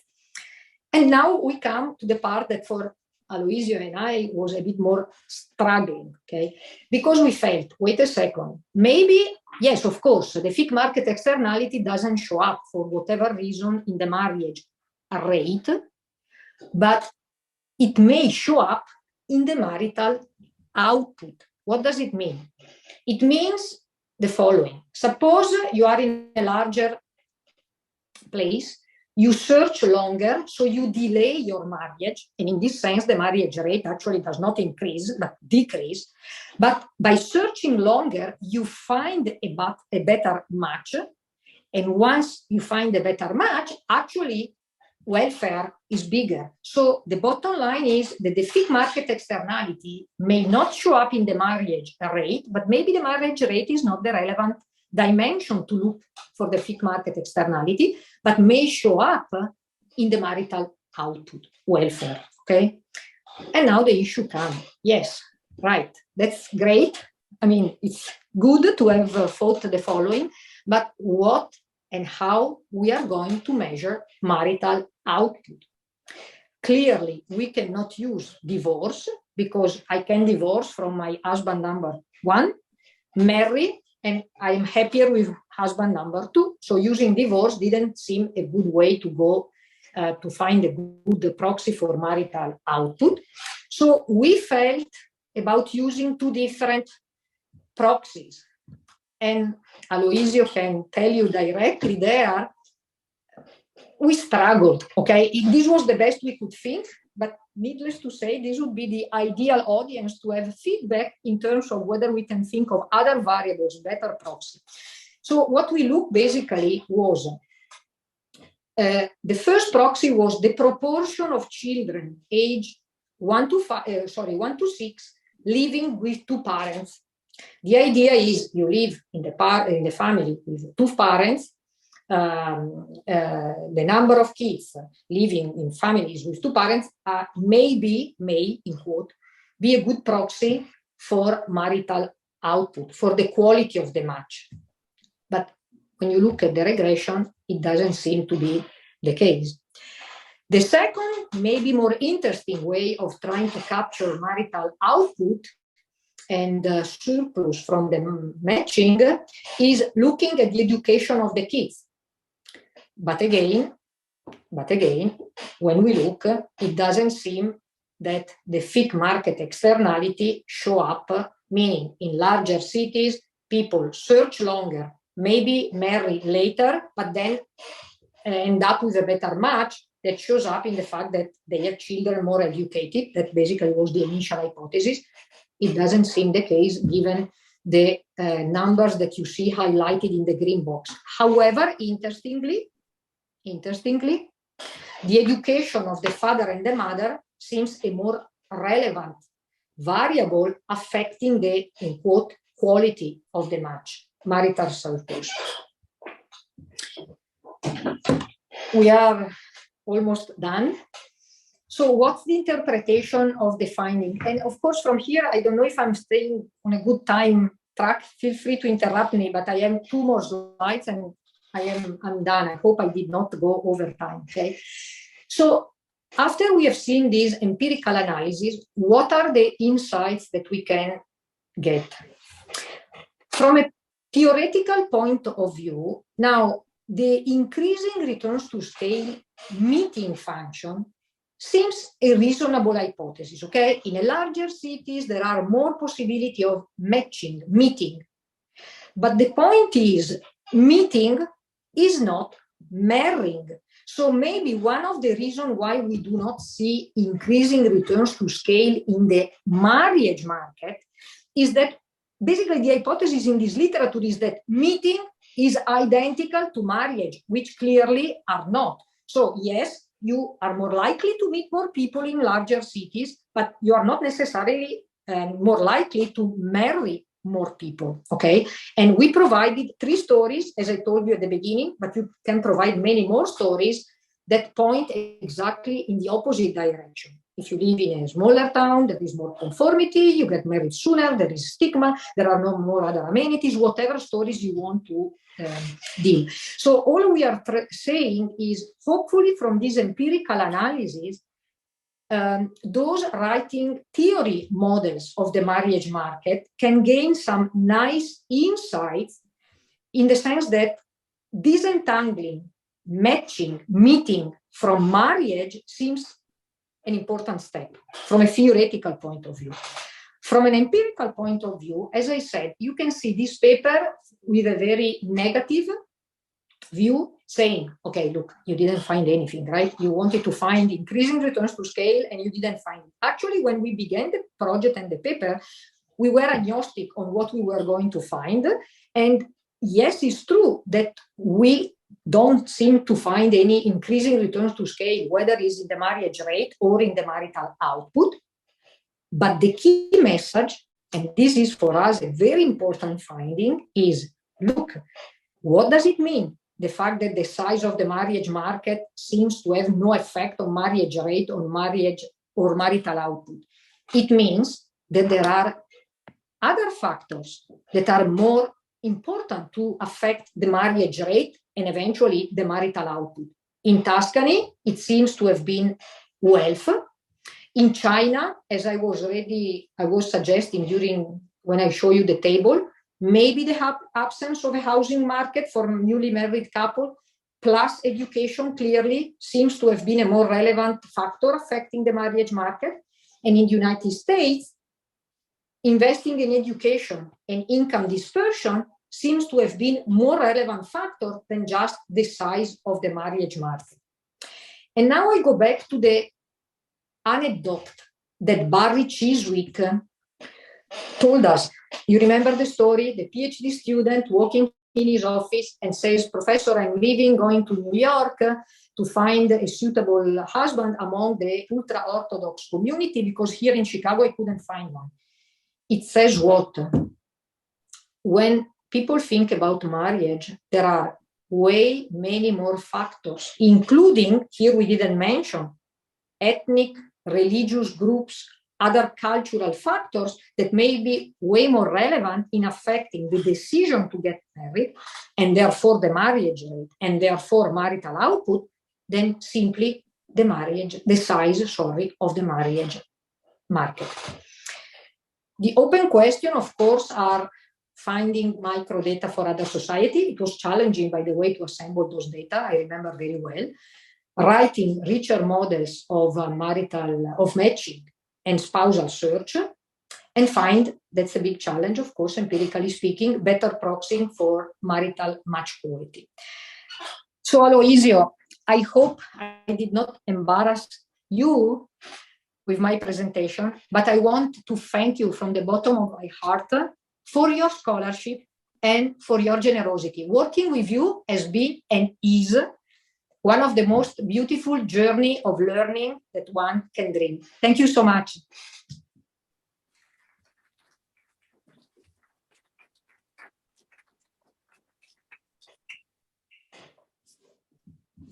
Questions for Aloysius? Thank you. Thank you, Maristella. That was a great presentation. A question for you and your co-author, whose name has slipped my mind.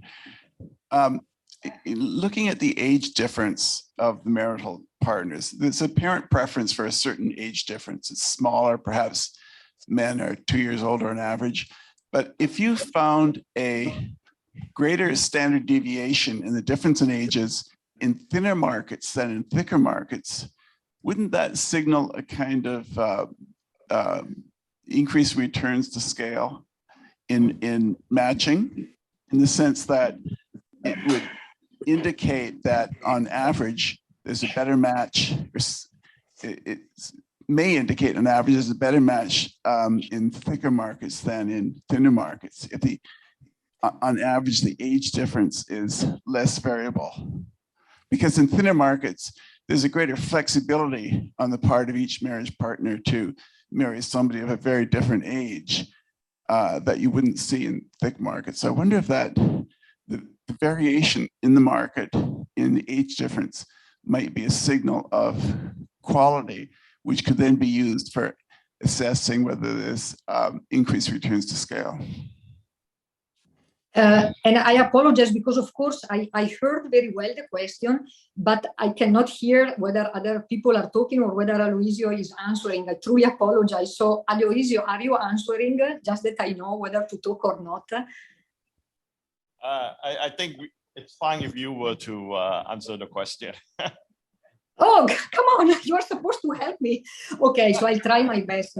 I'll try my best, okay? And I hope I understood the question correctly. So, can you see the table I'm projecting? Yes. Can you see? Okay. Yes. So, no, the reason I show you, let me see if with my powerful Apple Pencil, I can highlight here. Okay. So, in Tuscany, this is a well-known pattern that all economic historians of Renaissance, the Renaissance period know, okay? So you can see that in using the 1427 census that contains information on 60,000 households, 2,600 people, okay, huge census, there was a 10-year age gap between the bride and the groom. You have to remember at this time, the average how do you say, people died when they were 35, okay? Which means you better marry women when you are 15, 16, have kids, because, you know, the horizon is not very long. So the fact that women married when they were 15, 16, which is very well established thing among economic historians and demographers in this period, okay, means what? That the demography at that time force you to marry very young when you are a woman in order to have kids before you die, basically. Whereas men delayed, they also worked, start working as apprenticeship, whatever, okay? And so there is this gap. When you go to China and the US, and now I forgot whether in the summary statistics, bear with me, whether we have actually, no, we don't have it, but of course we have it in the original data, okay? But it says here, age gap, no, and no. In fact, when you look at the table, bear with me, I hope I'm not causing motion sickness, but I wanted to show you, let's go to the table with the regression, and is irrelevant whether we look at the first type of strategy or the total surplus in the second type. Do you see, for Tuscany, we have 10-year, okay, age gap between the spouses, but when we go to, United States, and China, we don't basically, okay? And I can show you the same for China. What do I mean? And now I answer finally your question. We take these age differences as given, okay? So to some, and in this sense, the paper does not address that issue. So we assume that in Renaissance Tuscany, there is this 10-year age gap. In the United States, basically, there is no gap. You can see men and women marry almost of the same age, and the same is true in China, okay? So there is quite a difference between the Tuscan medieval and the contemporary US and China. Despite that difference, okay, we cannot find increasing returns to scale, okay? So now, thinking about what you asked. So you said, in smaller cities, so in smaller marriage market, the age difference may have played a bigger role. Was this your question? Oh, sorry, your question, what was this, your argument? The hypothesis, I'm actually thinking of a different statistics entirely. Think about the 19th century US, where there wasn't that much mobility across communities. You tended to marriage within the community.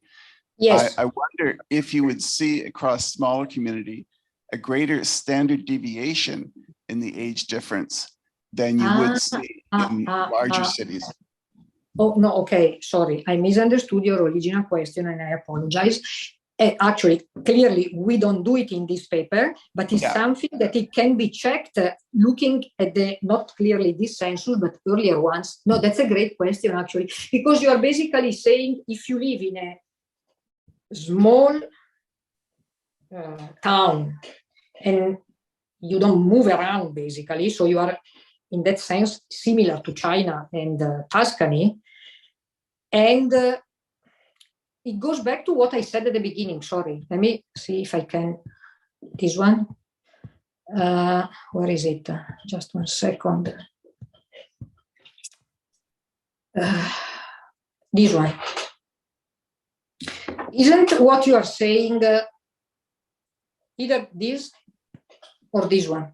Tell me if I'm correct in interpreting correctly your question. So if I live in a small town, first of all, you know, and everybody gets married around me, I feel that I also better get married, or otherwise people will look strangely at me, okay?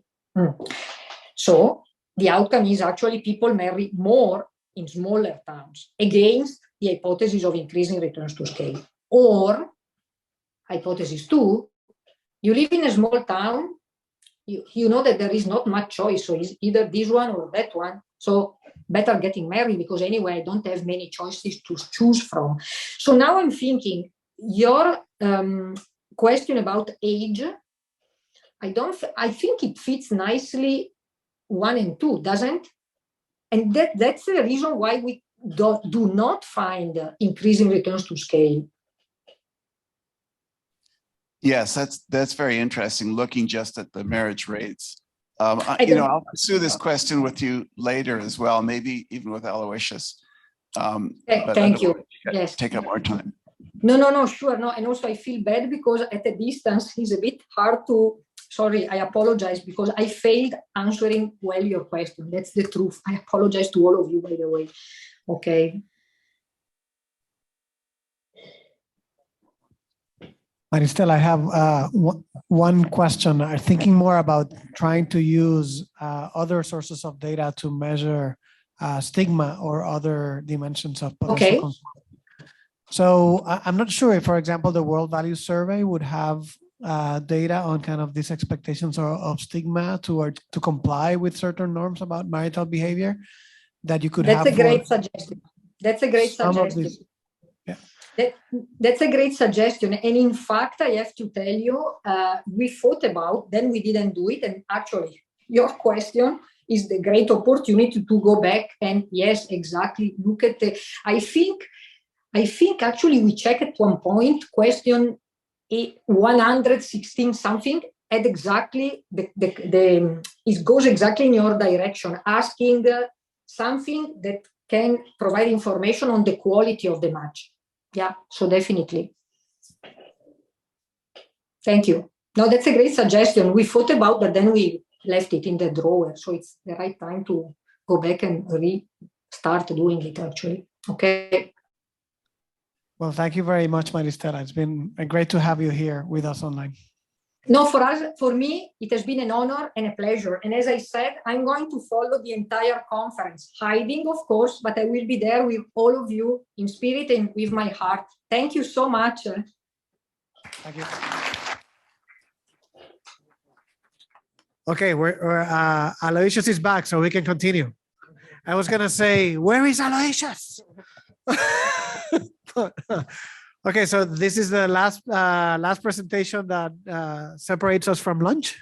So we're really happy to have Josh Lewis, former student of Aloysius here at U of T, who's going to talk to us about from bus to boom. Thank you, Josh. Okay, so first I really want to thank the organizers, Gustavo and Rob and everyone else for putting this together. I think it's a great conference, and I'm really honored to be invited to speak. So I finished my PhD a decade ago now, and Aloysius was one of my main supervisors. And so I thought Gene did a great job of discussing his research. I thought I would speak a little bit more about what it's like to be supervised by Aloysius. So my first impression of Aloysius came in second year attending what was known as the Sweat Seminar at U of T, and it lived up to its name. This could usually be a very lively, active seminar, and Aloysius was a staple, sitting as he is today in the front row and bellowing out comments and suggestions to the speakers. So I have to say my first impression was that I found him to be quite intimidating. It wasn't just the volume of his comments, but also their content. More than a few times I saw a speaker look like a deer in the headlight as an idea or a comment of his sort of completely changed the trajectory of both the seminar and my impression was also the research project that the person was working on. And this was because often, as we all know, his insights tend to be so original that it really can reshape the way we think about what we're working on. And I noticed this first as a quiet second year sitting in the back of these conferences and seminars, but even more as I started talking to him when he was my eventual advisor. So sort of despite these initial trepidations, I worked up the courage to take his labor class. And so I took this actually after I had finished all my my second year courses. I took it in third year, where I was sort of languishing, trying to come up with a research topic for my dissertation. And sort of from this low of having no idea what I was going to work on next, every week I would attend Aloysius's lecture and sort of be bombarded with all these new ideas that he sort of had coming out like water every week. And I found very sort of inspiring just to see the originality and the excitement he had about research. And so I loved the class, and I actually ended up meeting with him much more frequently in person, and where often we would meet with I had no progress to discuss that whatsoever, but we would meet and we would talk about papers we had read or seminars that we had seen at U of T. And it was actually out of these conversations that my eventual idea for my dissertation came. So so I'm very grateful for that. And then after I sort of had the original idea, we kept meeting very frequently. So frequently, in fact, that often we would have meetings and I would have zero progress to report. But that never seemed to be a problem because, as we all know, Alice always has lots to say. So we could certainly fill the time. And it certainly by this point, I had realized that my original impressions of him as being this sort of intimidating, loud figure, well, the loud is true, but the intimidating, I had sort of had to update my impressions. And I think what I take away from both my time at U of T and subsequently is that my main adjective I would use to describe Aloysius is that he's generous. He was enormously generous with his time. As I said, I met with him at least on a weekly basis for years at U of T. I don't think I ever made an appointment. I would just sort of show up at his office, and I know he's busy because he's writing all these papers, but he always seemed to have time for me to stop in and interrupt his work. And I know that's true of myself and also talking to a number of graduate students, that's a commonality. He also is amazingly generous with his ideas. I benefited enormously from his suggestions, and so did all the applied people and people in other fields coming through the U of T PhD program. And of course, whether or not these ideas came in our individual meetings or these being yelled at us in the sweat seminars, they were always amazingly valuable for our own research. The last thing I think I might just mention about Aloysius, which I learned while at U of T, is that he's a sports enthusiast. I won't quite say an athlete, but definitely a sports enthusiast. I arrived in what appeared to have been a 20-year-long rivalry on the squash court between Aloysius and Angelo Molino, who I think is here as well. And so I think both of them were happy to have a little bit of young blood to mix it up with on the squash court. So I had lots of games with Angelo, which I have to say were very competitive. I was just taking up squash and he loved to just run me around the court for an hour, both of us drenched in sweat at the end. I also really enjoyed playing with Aloysius, but more for a different reason. We would play a couple of points, then we'd stop for 20 minutes to start discussing research. Then we'd play another couple of points and we'd maybe get 5 minutes of exercise in the entire hour. Later, I learned that he's also a golf enthusiast and we've played a number of times together. The first time actually I played with him, he hit his first drive off the tee and immediately went into a long discussion of the research of one of his students. And so we started walking along the fairway and quickly we were walking at 300 yards and we realized he has no idea where he's hit his ball. He was completely focused on research while playing this game. And so by hole 2, I realized that the deal was that I could enjoy 4 hours of discussing fascinating research with Aloysius, but the rule was I had to keep track of where he hit all his shots. And so I say this now because I know we're having this celebration of Aloysius' career and also his retirement. I have to say I'm a little suspicious that he's going to be retiring full-time to golf to work his way onto the senior tour. I suspect he's going to stay very interested and engaged in research as well as mentoring, continuing to mentor his students and former students like myself. So with that said, I thought I would now turn to this project that, as you'll see, is still very preliminary. It's work with 2 of my colleagues, Andriana and Emanuela at UDM. And this project, I sort of joined teams with quite recently. I was very keen to present today because when I had finished my dissertation at U of T, one of the questions I was looking at is whether or not household technology had caused a baby boom. And so I sort of found that it doesn't appear empirically to be much support for this hypothesis. So when finally I had finished this research and submitted my dissertation, I remember Aloysius telling me, congratulations, it's good to be done with this. Now, what caused the baby boom? And I had to say, I have no idea. And so it's sort of taken 10 years to at least come up with what we hope is a partial answer. I certainly will see there are other partial answers, but anyway, I'm looking forward to presenting this. So one of sort of the requirements of any paper on the baby boom is to show some version of this figure, which is you can see the dotted line is the general fertility rate. That's the number of live births in any particular year divided by the women of fertile age. And so I've also sort of outlined in vertical lines roughly the period of the Great Depression. And so sort of as a lot of people who've worked on this notice, there's the baby boom starts in the late 1930s, peaks around 1960, and then there's a collapse in fertility in the baby bust. These trends are also mimicked if we look at completed fertility, the total number of births per woman, where we have to sort of adjust for fertile age. So basically, you see that women who reached age 20 around the onset of the Depression have the lowest completed fertility of any cohort up until the 1970s. And from that low, fertility rates rise and then fall again.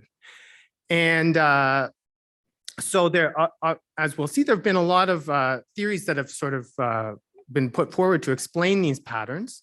And one thing I think, before I turn to stories, one thing I think that's interesting to look more in detail at these patterns in fertility is to also focus on life cycle fertility. Yes. Sorry, from the United States. Yes, I should have said that.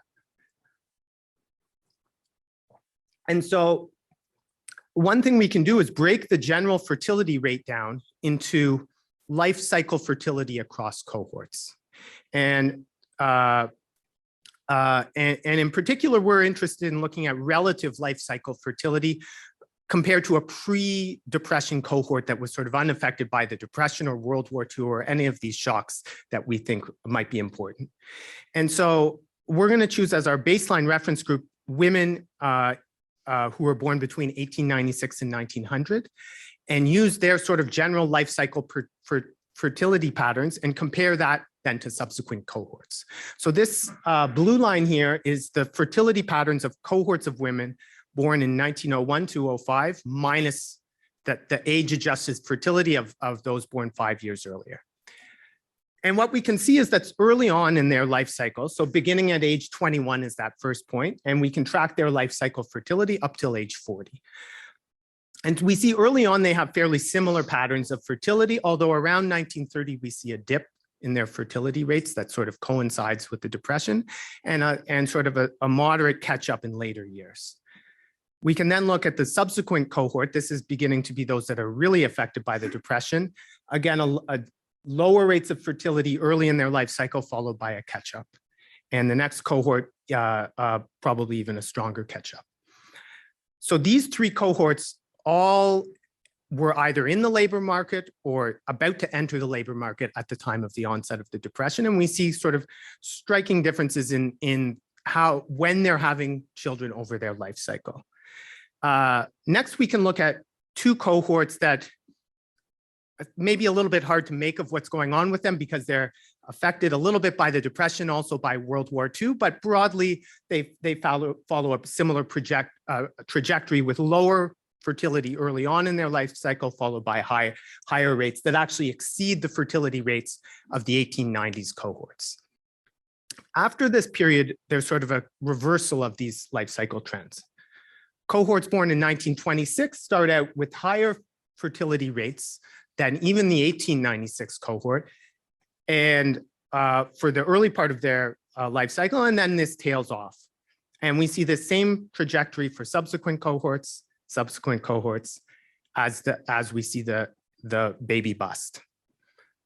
And so I think this is, I haven't seen this been breaking down in explanations of the baby boom, but I think what this shows is a theory that explains the bust boom bust pattern of the baby boom has to both account for differences across cohorts in average fertility rates, but also has to account for why a particular cohort changes its fertility as it moves through the life cycle. So next we can then turn to some of the existing stories about what caused the baby boom. And there are a number of them. I'll sort of just talk about maybe two or three that I think are the most prominent. The first is World War II. Now, there are two versions of this story. One is that World War II delayed fertility as young men went off to war, and there was catch-up fertility later when they returned. A challenge for this story is that we see that completed fertility rates are higher post-World War II. This isn't just catch-up, it's also the total number of children families are having is higher post-World War II, which is difficult to reconcile just with the timing explanation. There's sort of a more, what I find quite an interesting story raised by Dobke and co-authors, that the World War II impacted fertility not just through a catch-up effect, but through a labor market effect. So young women, or women in general, were induced to enter the labor market during the war. And they argue that these women stayed in the labor market, potentially crowding out opportunities for subsequent generations. And as a result, these subsequent generations were more likely to stay at home and more likely to have larger families. I think this is an interesting explanation. There are a couple of challenges. One, as we saw, the baby boom really takes off before World War II. So if we go back to sort of our original figure, there's a fairly steep rise in fertility that's beginning even in the late 1930s. So the timing for this explanation is somewhat problematic. And there's been recent work by Abel Brodeur, who's at U Ottawa, that looks at the empirical content of this explanation more carefully using sort of new county level data. And he sort of finds that once you add controls or look at a county level, it's hard to see evidence for this explanation in the data. Another explanation, I think, that I also find interesting, and I think is probably part of what's going on, is this argument by Albanese and Olivetti that improvements in maternal health drove the baby boom and bust patterns. So their argument is that in the late 1930s, advances in modern medicine, the introduction of sulfa drugs dramatically reduced the risk of maternal mortality.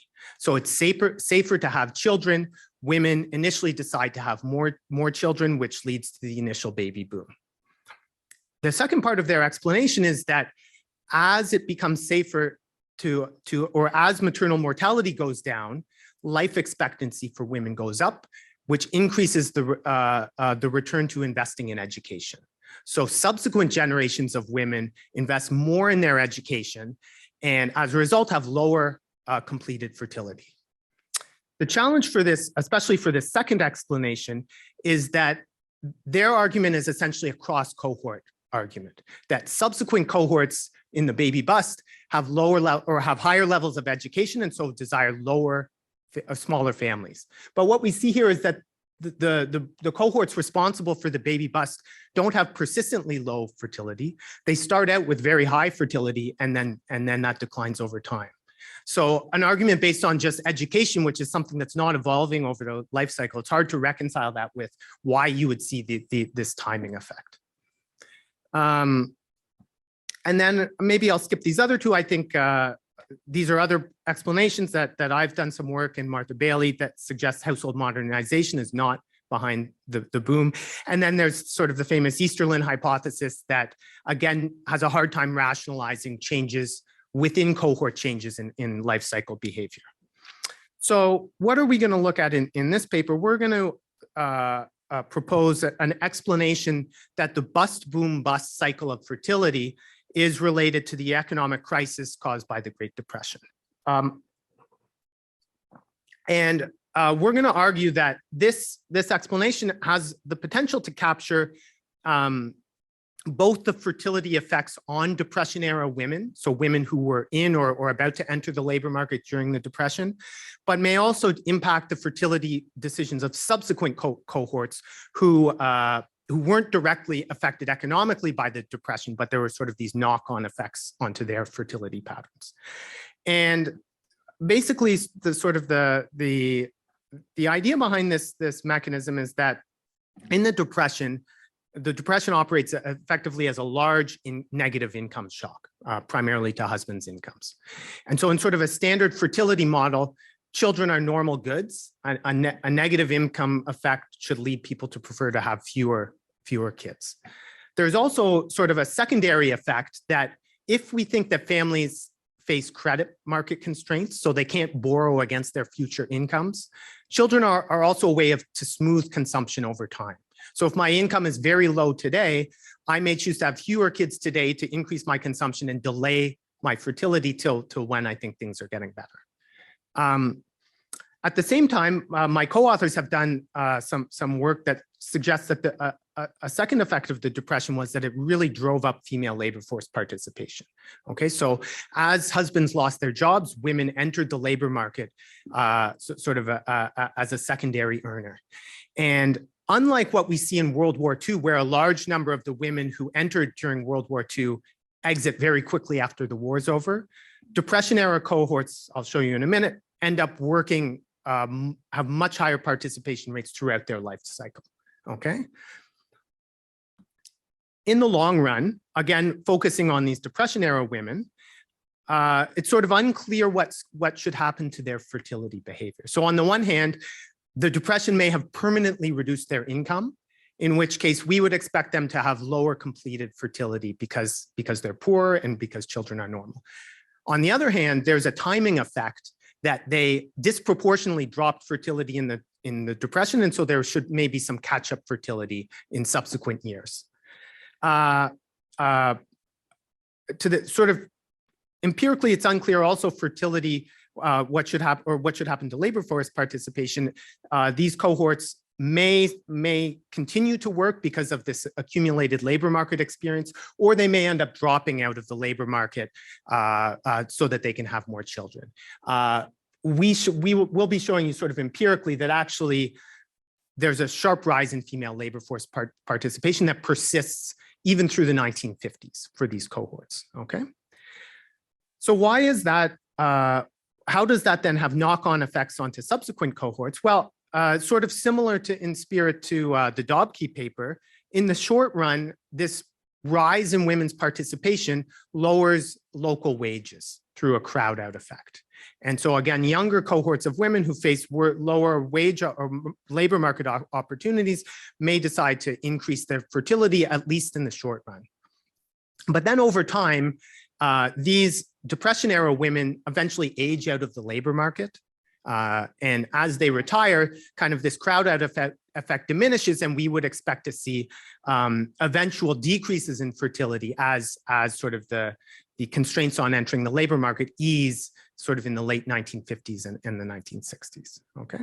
So all this to say, sort of conceptually, it seems there is a mechanism through which the Great Depression could have these sort of initial decreases in fertility followed by a boom, followed by a bust. What we're next going to do is then look, try and look at this a little bit more empirically. So we're going to be drawing on several sources of data. So our kind of our main analysis is going to be based on county level data that was put together by Martha Bailey and co-authors. So the outcome here is the fertility rate, the annual fertility rate at the county. And we have this over quite a long time span, although we're going to be focused on a balanced subset of counties that report vital statistics throughout this entire period. A number of counties sort of join in the 1930s. We're also then going to do some work, I think we have more work to do, looking at individual level outcomes in the from 1910 through 1950. This information is available again from census data that's available at the county level in 1940 and the SEA level in 1950, which is like an aggregation of counties, but quite a bit smaller than states still. And for these outcomes, we're going to look at the number of children by age to say something a little bit about the timing of fertility, as well as females' decisions to work. And we're going to be linking these outcomes to a measure of depression severity. So we're going to sort of be following the literature, which has used the change in retail sales, the drop in retail sales between 1929 and 1933. Price Fishback has done a lot of work with these data, sort of showing that they're, at least at the state level, they're sort of highly correlated with consumption expenditure and income.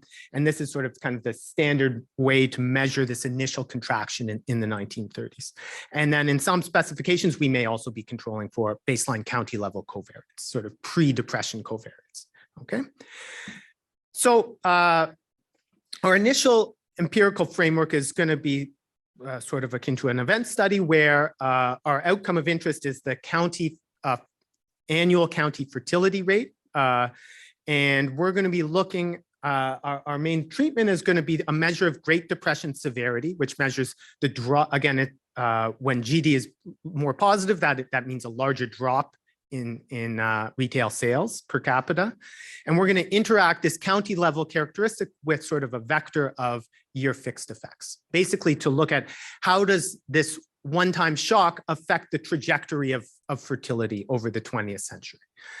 We're going to include state by year fixed effects, sort of following what Abel Brodeur has done, which basically allows us to make these comparisons across counties within the same state that were differentially exposed to the Great Depression. And then we're going to, in the results I'll show today, we're going to add a county-specific linear trend, basically to account for the secular trend in fertility over this a very long time horizon. And let me maybe just start by showing you kind of the raw estimates. So this is, each of these estimates captures this annual coefficient, where I've set 1927, I believe, as the baseline reference year. And so again, these estimates are capturing the difference in fertility between counties that were more or less exposed to the Great Depression, and sort of how does that difference evolve over time. And so what we can see is basically prior to 1930, I mean, I think one of these is marginally significant, but we don't really see any evidence of clear trends in fertility rates across these. Then we see sort of significant and negative estimates beginning in 1931 and sort of dropping out as the depression becomes more severe, and sort of this uptick beginning in the mid 30s that sort of continues tracking what we saw in the overall baby boom and then subsequent baby bust, so that after 1965 we no longer see significant differences across these counties. Okay, so these patterns sort of mimic what we saw in the overall fertility pattern, suggesting that places that were hit worse by the depression experienced a larger drop and then larger subsequent recovery in fertility. Sort of to give some interpretation of these raw estimates, one thing we can do is think about kind of a simple counterfactual. What would US fertility rates have looked like had there been no Great Depression? Okay, so we can basically compare the observed annual fertility rates to a counterfactual based on these raw beta estimates. So basically taking the average drop in retail sales across the US and multiplying that drop by the beta estimate in each year, and then plotting the implied fertility rates. Okay, and what we can see here in the solid line is the observed general fertility rate. So this is the observed baby bust and then baby boom. And the dashed line is the counterfactual fertility rate, sort of setting the Great Depression equal to 0. Okay. And so the first thing to notice is sort of prior to 1930, these two lines are basically identical, and that's because our coefficients are pretty close to 0. So there's no sort of differential pre-trends. Then beginning in the 30s, we see that the actual initial drop in fertility was more severe than it would have been if there had been no depression. So the initial bust appears to be partly driven by the depression. And then there's sort of this subsequent boom. What we observed is a much larger boom than what would have happened had there been no depression. And if we sort of compare the trough to peak, our estimates imply that the baby boom would have been about a third less had there been no Great Depression.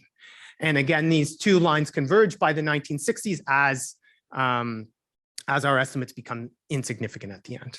Okay.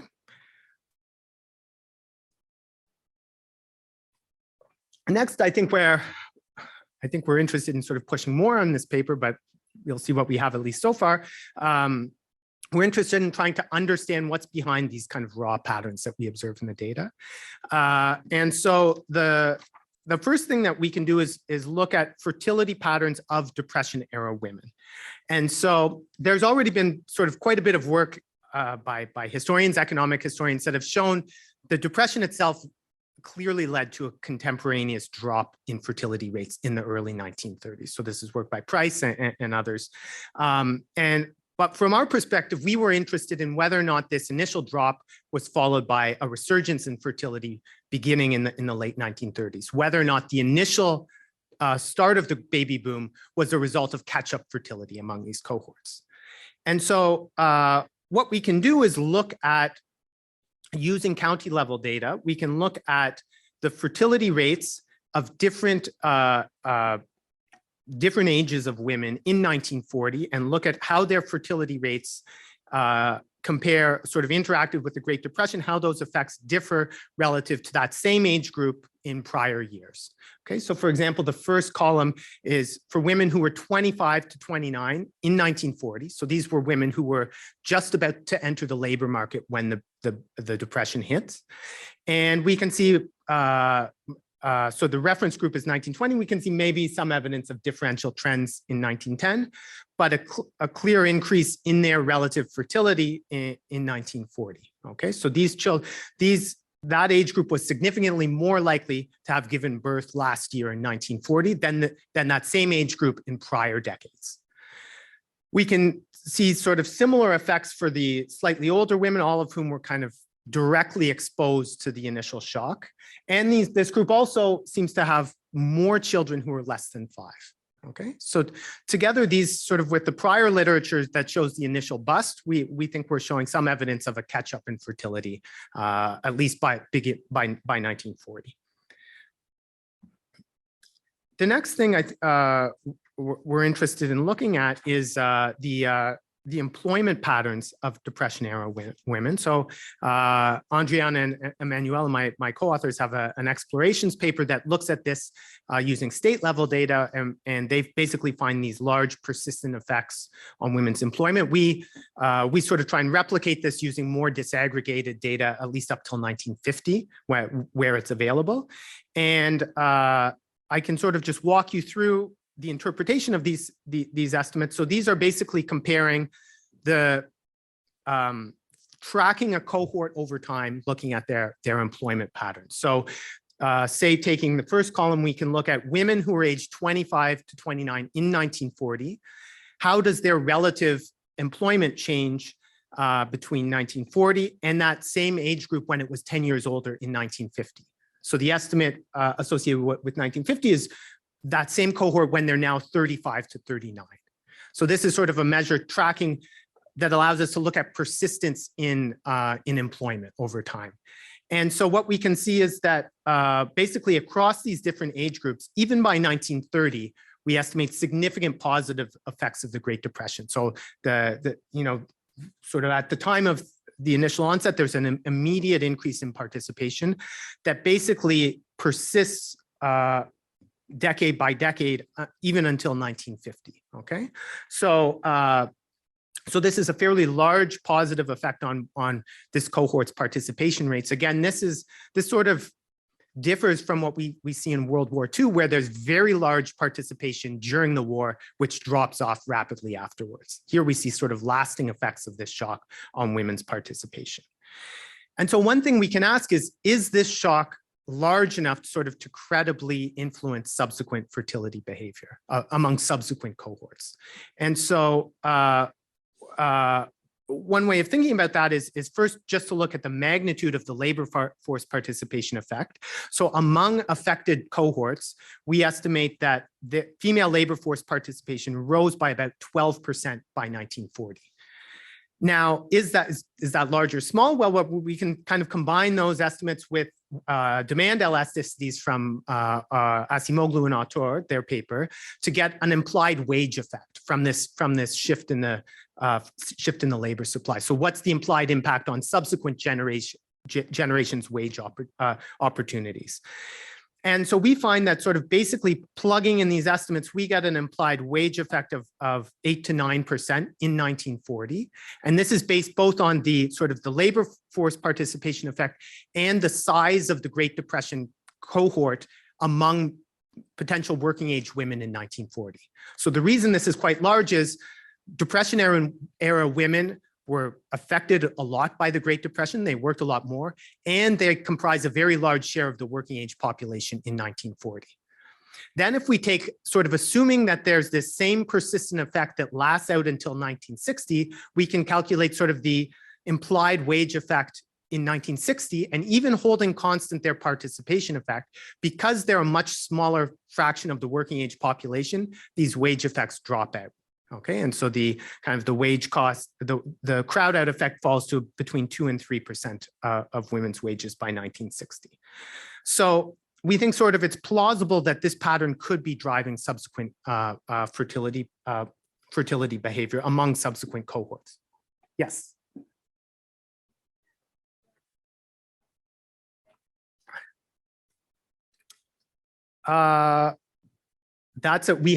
We could look into that. We haven't yet, but yes, that's definitely something.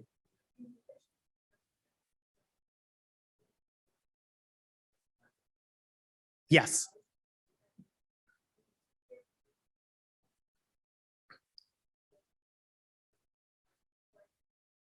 Yeah.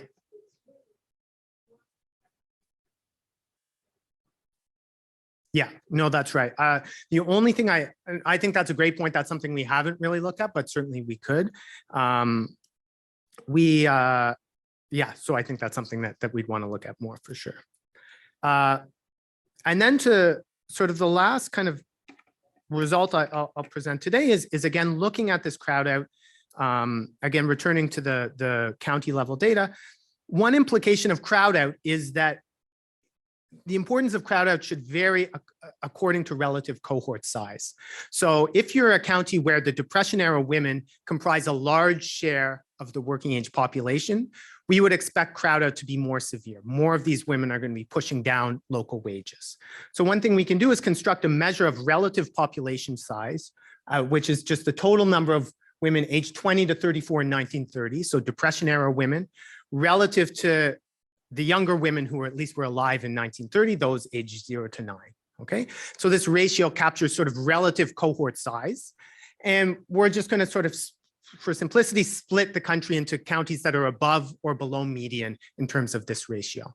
And then what we can do is interact or allow the effect of the Great Depression to differ across these two groups, okay? To see if the observed estimates that we get vary systematically in places where we think crowd out should be more or less severe. And so that's maybe the last result that I'll present today is basically taking these two sets of estimates from where the black circle is places where there's a large relative depression cohort, and the triangles are places where there's a small relative cohort. And we can see sort of that the broad patterns are similar, but the magnitudes differ. So places that had a large relative depression cohort, maybe not surprisingly, they see a larger drop in fertility in the 30s, but then also a larger subsequent boom in the 40s and 50s, again, where we think there's more crowd out. We see sort of a similar pattern, but less pronounced among these places where there was a smaller depression cohort. So again, we think this is also maybe some evidence that crowd out may be a mechanism driving these trends. And so I'll just sort of wrap up here. I don't want to hold up lunch. So again, I think at least we think that it's plausible that the Great Depression can account for the observed fertility patterns that we observe in the US, and not just account for the overall fertility and fertility rates, but conceptually, we think it can account for changes across cohort in the number of kids, total fertility, but also changes in life cycle fertility within cohorts during this time period. And as I mentioned, we think that the effects of the Great Depression are quantitatively meaningful. Our estimates suggest sort of between 35 and 40% of the bust boom pattern can be accounted for this. That's not to say that we don't think these other explanations are important, but we think that this may be something that's been overlooked in the literature. And so I'll leave it there. Thanks.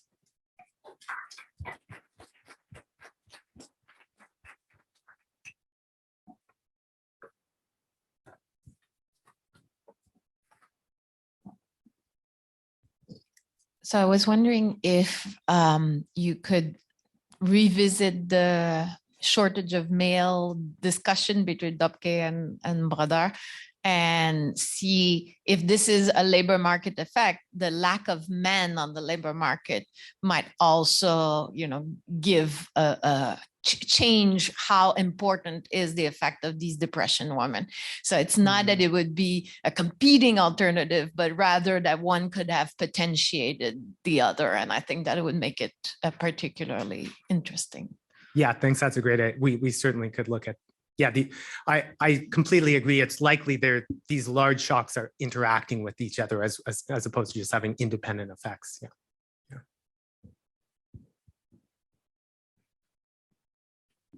Thanks, that was really interesting. I would think it would be useful to display some data on marriage rates, and because presumably partly the fertilities, you might be able to just lump them together, but out of wedlock births would be much lower. And so the question is how much of the dynamics, both in fertility, but also even in women's labor force participation by cohort is actually effects operating through marriage. Yeah, that's a great suggestion. One thing which I didn't mention, but certainly plays into that. If you compare the fraction of childlessness, that sort of changes dramatically across cohorts. So depression era women, I think something like 20% of them never have a child, versus subsequent cohorts, it's less than 10%. So that to me is almost certainly playing through the marriage market. It's very interesting. And I was just wondering about the mechanisms. I think you seem to argue that there are some delays of the marriage during the Great Depression, fertility, then delayed to later years. I was wondering whether there could be some other mechanisms from the Great Depression that can also explain the long-run dynamics. For example, the women's educational levels can be changing in response to the depression, perhaps, or maybe there were migration, like maybe people leaving the local area because of depression. So there may be changes in composition of the women left behind. So I'm just curious about like potential other mechanisms. But it's very interesting. Thank you. So we haven't checked education yet. I think that that's certainly something important to look at. We looked at, so one thing, we haven't sort of tracked the same women over time, but we can assign your county based on 5 years ago in 1935 to look at if the shock, where you were living in 1935, if that affects sort of the fertility patterns, and that we sort of see similar effects. Yeah, no, I think I guess the interpretation of what we have now is this is the effect of the Great Depression on local fertility, but we're not sure if it's the same women who are being affected. But these are things I think we want to look into more. Yeah.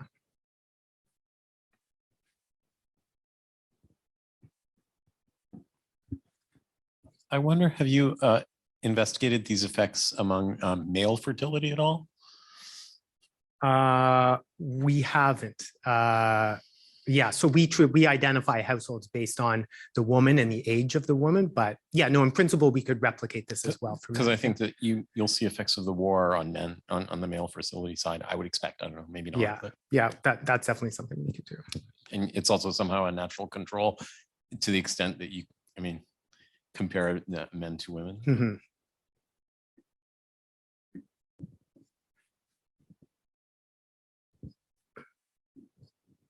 Are there any differences from rural to urban areas? And the rate of urbanization obviously accelerated throughout that period as people migrated to the cities. So can that have had a selection bias? So I think if I remember, our individual level results were dropping farm households. And I don't think whether or not, if I remember, it didn't make much difference one way or the other. But yeah, to me, I think it would be interesting to look at how does this mechanism operate in different regions of the country in different sort of economic conditions. So we could imagine that given a particular size of a downturn, that could matter very differently in one economic setting versus another. And the urban rural one, I think, would be first order. Yeah. Incomes dropped less. I seem to remember that incomes dropped less in rural areas than they did in cities throughout the Depression. And maybe there's a difference there. So I think it varied throughout the country. There were certainly some rural areas in the US that were hit very hard. Well, there was the Depression and also sort of economic catastrophe going on at the same time. This is a period of droughts, not just the Dust Bowl, but there were droughts throughout the US and shocks to agricultural prices as well. So a lot of people were suffering at this time. Yeah.